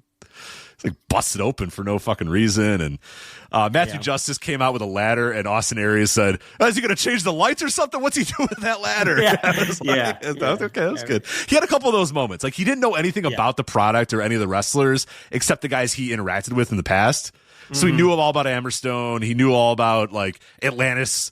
You know, he knew all about a couple of those guys. But yeah, he acclimated himself well eventually. But he did go on Twitter and like apologize that he was sick or something. I don't know what was going on. But I was like, what are you apologizing for, man? You don't have to apologize. It's all right. I mean, you know, he's usually really good on commentary. I know that's going back a few years when he was doing it with WWE. And my only thought was he had a couple of good zingers, and then otherwise I didn't even really notice him. I really he wouldn't talk a lot, and that was a thing. He was kind of quiet, and Dombrowski would be like, "So what do you think, Austin? What do you think about that?" He'd be like, "Oh, I think that's a good strategy," or what. You know what I mean? He wasn't really, he wasn't forthcoming with a lot of information. So I think that's probably what a lot of people were like, "Dude, you're here to talk, like talk a little bit." But I did enjoy this, because there's this theory that no matter when you become a wrestler, at some point you become old and decide that new wrestling sucks. And it's bad, and they don't follow the rules, and they do too much, or, you know, whatever it may be. Dave Meltzer talks about this all the time. There will be a time where Will Ospreay will be going on podcasts telling you, these kids, they don't know how to work. Back in my day, I knew how to work. The opening tag match with Atlantis Jr., Star Jr., Kevin Ario, Magnus, Ultimo Guerrero, they're all in the ring doing stuff. And Austin Aries is like, the referee's got to get control. We got to get some tags in and out here. We can't be having all these guys in the ring at the same time. And I'm like, Austin Aries is doing the, like, let's hold a tag rope and to follow the rules. And Joe Dombrowski's like, well, Lucha Rules says that two guys can be in the ring. And Austin Aries like, I've never heard of something so ridiculous. Two guys in the ring at the same time. So whether he was doing that as a gimmick or not, but it just points to the fact that no matter how old, no matter when you become a wrestler, even ROH legend Austin Aries is going to be like, these guys need to get in the ring and slow down a little bit. Enough of this. Two guys in the ring double teaming at the same time. So yeah, I think he was working to some extent with I'm sure trying to get some heat or whatever. But yeah, the Star Jr. without the mask, I'm still buying it. I'm still buying the stock of maskless. Yeah, he unfortunately here he had to be a babyface because he was booked on the babyface team. So Dombrowski had to be like, yeah, he's, he lost his mask, but he's persevering and he's proving to the fans that it doesn't matter. And it's like, well, at CML, it very much matters. And he's very mad about losing the mask. But, hey, the crossover of MLW Renegades to CML watchers is probably pretty low. We might be it. We might be the two. So I don't know anything about Himawari. Oh, she sucks.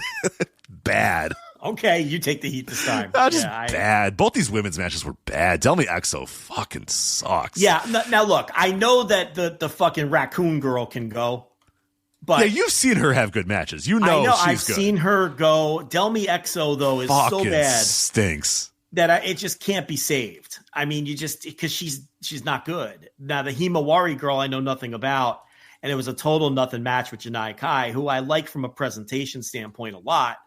But I just chalked it up to maybe them not having chemistry or something because I don't know anything about this Himawari. Well, the problem was I could hear you screaming from thousands of miles away because Joe Dombrowski said, Himawari, she's a former idol and actress turned wrestler. And I could just hear you go, fuck. Even with all of that, her stupid frilly dress look, it's like I'm thinking, I give it a chance. Yeah. I give anyone a chance, and it just didn't, and the match just wasn't any good. But they put the title on the raccoon, and that means she's coming back, at least for, I just figured they brought some of these people in because they were in LA, but they're going to like. Yeah, I figured Nakajima was in just to lose to Delmi EXO and be like this like featured, but yeah, she won the title. Yeah. I was like, oh, good, great. Get Delmi out of there, and hopefully we get some good women's matches in MLW. It's like a Chicago, New York, and Dallas coming up. Mm-hmm.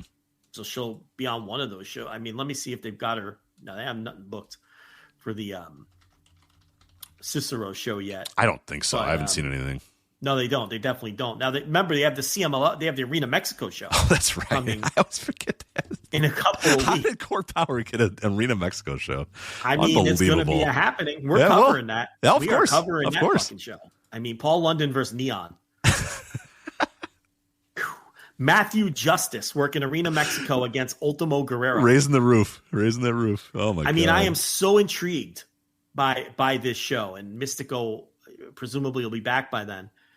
And he's wrestling Kushida in the main event. That could be good. I mean, I love Magnus and Rahito versus Okamura and Satoshi Kojima. Yeah, they're taking their feud to fucking Arena Mexico. Great. I mean, it's an interesting looking show. It is. It's a good show. Janai Kai is going to get to work Arena Mexico. I don't know if that match was announced last time we talked about it, but Janai Kai is going to wrestle Reina Isis on that show. Insert your ISIL jokes here, but I'm looking forward to that. I think that's going to be a lot of fun, and then that'll whatever they're going to do a week later in Cicero, which I'm sure you and Case Lowe will be front and center. I'll be there for sure. That one. And then we'll see when the fucking raccoon comes back. She didn't have the paws on her feet this time. She usually wrestles with paws on her feet. She didn't have the paw feet. No, she had the tail, though. Definitely had the tail. She did have the tail. Now, they're saying she's a kaiju, and they have her marching through fucking like the kaiju big battle thing where she's like destroying a city on her way to the ring. Yes. I thought she was a fucking Kandori or Toonami, a Toonami or something. I guess I always thought she was, but I guess she's a kaiju. I always thought she was a Tanuki, but I guess she's a kaiju. I thought she was like the Kandori, like the thing where Super Mario Brothers, where you get the fucking he turns into a raccoon. Like I thought that's what she was, but now they're saying she's a kaiju, which is like the kaiju big bad, like the monsters, kaiju big bad. Godzilla would be a good reference, right? Like what the fuck? Like so, and she didn't have the paws anymore. So is she now no longer a Kandora or Kandori or Toonami? a Tanuki? Yeah, I don't know. Is she is she no longer that? I don't. And now she's something else. Now she's like fucking Mothra or something. Yeah, she's a big kaiju. Yeah, like Mothra. Yeah, another good example. You keep bringing up kaiju big battle. That's not Mothra or that's kaiju. It is kaiju big battle. Yeah, unfortunately absent from this year's WrestleMania weekend. So it's been absent for like 10 years. Yeah, it has. Yeah. When's the last time there was a kaiju big battle? Well, now that you don't have Chris Hero and Chuck Taylor to be half the fucking guys, it's like, yeah, what are you gonna do? Last time they had that, I watched it with Dave Meltzer. he have a notebook out or no? Was he not taking notes? No, he did not have the notebook out. He was just letting it all wash over him. He was just mystified by it all, and just basically it was a Dave Meltzer meet and greet because people just kept coming up to him and taking pictures with him more than anything else. But while a can of soup was fighting a cube. He was fascinated by the Kota Ibushi versus Dr. Cube, where they were all over the Eddie Dean's ranch, just running. Do you remember that match? Oh, yeah, of course. Yeah. Running all over the place, chasing Dr. Cube. And I think Ibushi also wrestled an inanimate object on that, not the sex doll, but like a different inanimate object on that show. I don't know, but they haven't done that in a long time. But yeah, I don't know. I'm very confused by the big kaiju, gimmick. By the big kaiju, yeah. Yeah, but whatever. You're not going to get anything out of Delmi Exo. That's the bottom line. So I don't hold it against her.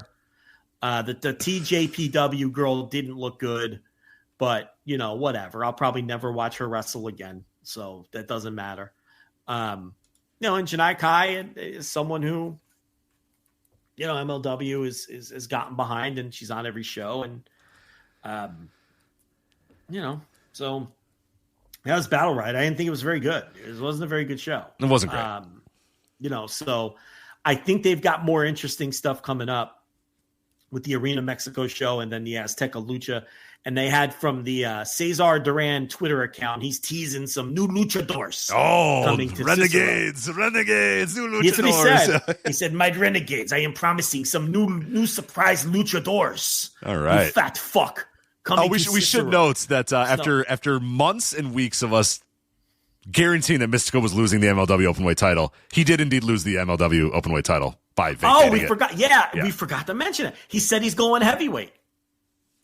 So every time we're like, how are they going to get this title off him? Because politically, it's Mystico. You can't fucking beat him with Ariel Dominguez, right? Right. So it's like that's how they got it off him. Like he just says, you know what? I'm a heavy. Isn't that what he did recently? Didn't he do that last year in CMLL? Uh-huh. He did the same thing where he's just like, I'm not champion anymore. I'm not losing this title, but I'm going to heavyweight. So bye. Right. He did the same fucking thing with one of his titles down there.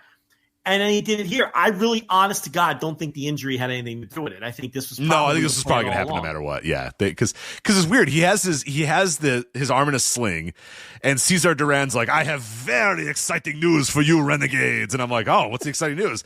And then Mystico's like, "I have to give up the title because I'm injured." And everyone's like, "Oh," and he's like, "But I'm going heavyweight." And he's like, "Yeah." It's just like this weird like roller coaster of emotions. And yes, Cesar was right.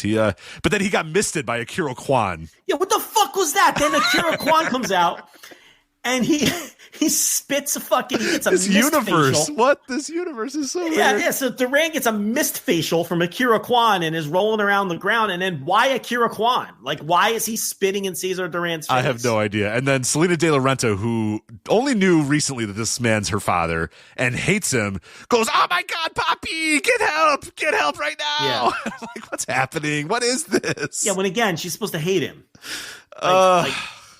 I don't fucking know. The handsome man was nowhere to be found, so I don't know what the fuck's going on.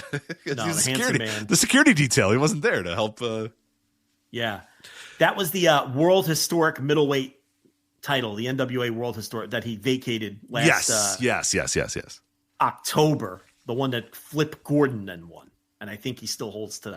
So, but Mystico was not going to do a JOB on that one, so he's like, "I'm going heavyweight, so you can have this title back." He had it for over 2,000 days, and he was like, "I don't want it anymore." And I'm lifting weights these days, so I don't want this thing anymore, so you can have it. Right. So the MLW, he had that over a year. He had it 401 days, the MLW middleweight title. And he doesn't want that one anymore either. So, he beat Rocky Romero for it last year, and he went through Angel de Oro, Barbaro, Cavanario, Star Jr., Mascara Dorada. There was a lot of multi-mans in that too, and that's every time there was a multi-man, we're like, "Oh, there we go." So Teton's going to get pinned by this guy, and that's how Averno will pin Teton or whatever. Right. It never happened ever. He had remember he put the mask on the line versus Trevor Lee. It's like that was the big Eric Bischoff idea, like just ruining the match, basically. Right? Yeah. If you lose, you have to unmask, and it's like I don't think Mystico's unmasking. So I think Trevor. Thanks for the spoiler, Eric. Right. Now we'll get a new middleweight champion. I'm sure that'll be determined on in Cicero, right? Yeah, I might be able to see history in at his Tekalucha. Incredible. I think they're going to put it on Neon. Once he's done beating Paul London for a tune-up match in Arena, Mexico. Yeah. Sky Team is there now officially, so they'll put on Dorada or Neon. That's true. Yeah, one of those two seems like the obvious next guy. But that's MLW Battle Riot. I don't know if I can. Don't watch it. I cannot recommend the show. 66-minute, 31-second Battle Riot main event. Yeah, I would not. But Royal Rumbles are like pizza, right? They're never bad. That used to be true.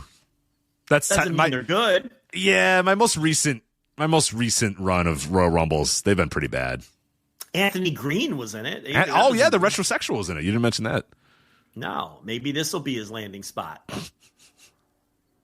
What are you laughing at? I mean, sure. That's true. Yeah. Maybe this will be his landing spot. He didn't do much of note in the match. No, he didn't. A lot of the guys, too, were unceremoniously dumped from the ring. Right. You could really tell, when these other promotions try these kinds of matches, it's not easy to put together. No, that's what I mean. Like the respect that you have to give for somebody like a Pat Patterson or whatever who put these things together meticulous and made sure that almost every elimination had some sort of purpose or meaning or whatever. It's really hard, especially in a 40-man. Do you have stories and significance for all 40 guys to get eliminated? You don't. The problem is they have significance for nobody. You know what I mean? Like Alex Kane gets eliminated and it's like, oh, okay, you don't even notice. Pretty much Hammerstone was about the only one where when he got eliminated, it was like an actual story. Because he went and looked back at it. Because, I think Riddle eventually eliminated him, and it was a little bit of Hammerstone being like, we're not feuding, or, I just came back, and I guess we're both baby faces, but I didn't like how you eliminated me there. So, obviously, the follow-up to that would probably be Hammerstone coming and being a heel against Matt Riddle or whatever. But other than that, pretty much guys just got eliminated. Titus Alexander? Yeah, just with I don't even remember how he got eliminated. There were 31 people in this match that didn't wrestle elsewhere on the card. Like Virus, they brought Virus in for this just to do this. Do you know what I mean? It feels like a waste of money. Yeah, if I was a promoter, I'm not booking a 40-man battle I'm not royal, doing 40 men. Yeah. You could have easily done 30. You don't need to fly Shane Haste in from where. Well, I guess he's local. It was in California. Same thing for Titus Alexander, but did you really need to bring Virus in to work 5 minutes in a Royal Rumble match? I don't think you needed that. No. It's you need Anthony Green. Did you really need Anthony Green to work this? We forgot he was in it until 10 minutes ago. You want to use Anthony Green, bring him in on the next show. Do we need Dr. Dax? We need Dr. Dax in the match. We need that. I don't know who that was under the mask, but we need Ariel Dominguez. We have to have Ariel Dominguez in this match. Well, I'm sure he's probably fine. He's what? What's the point of flying him in? Well, I don't know. Yeah, do you have to fly to do him? what? Where's Why he from? was he going to be there? I don't know where he's from, but from Florida, I think. Oh, well.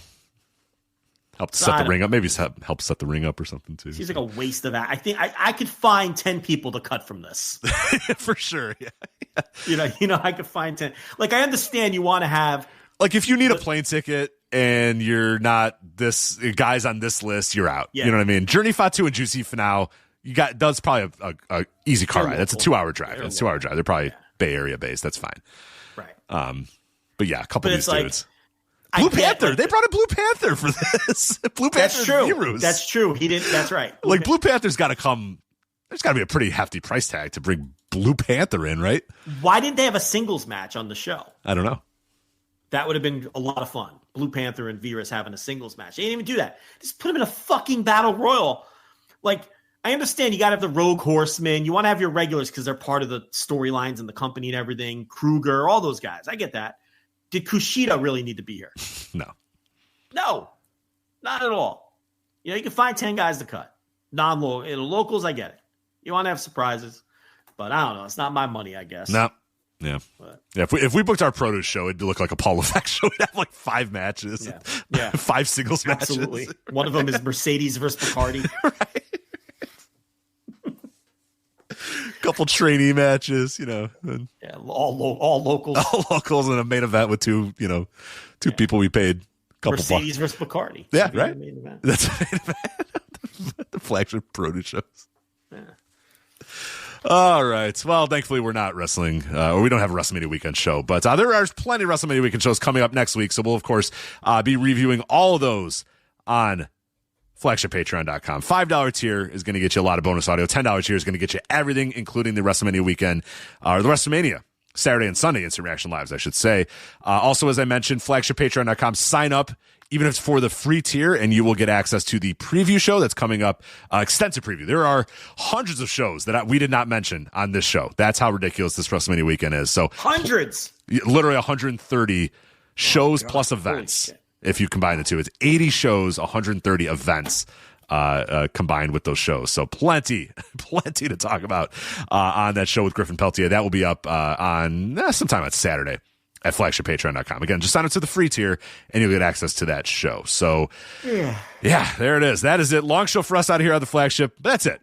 You gotta take care. So we'll see you guys not next week. No Flagship next week, but plenty of audio coming for your way. Flagshippatreon.com, $5 tier, $10 tier, free tier, whatever it may be. Sign up. Do it now. Anyway, flagshippatreon.com. That's it for us. That's Joe. I'm Rich. Talk to you guys next time. Take care. Bye. Hey everybody, my name is Jesse Collins, and I want to tell you all about my show, the Gentleman's Wrestling Podcast, here on the Voices of Wrestling Podcast Network.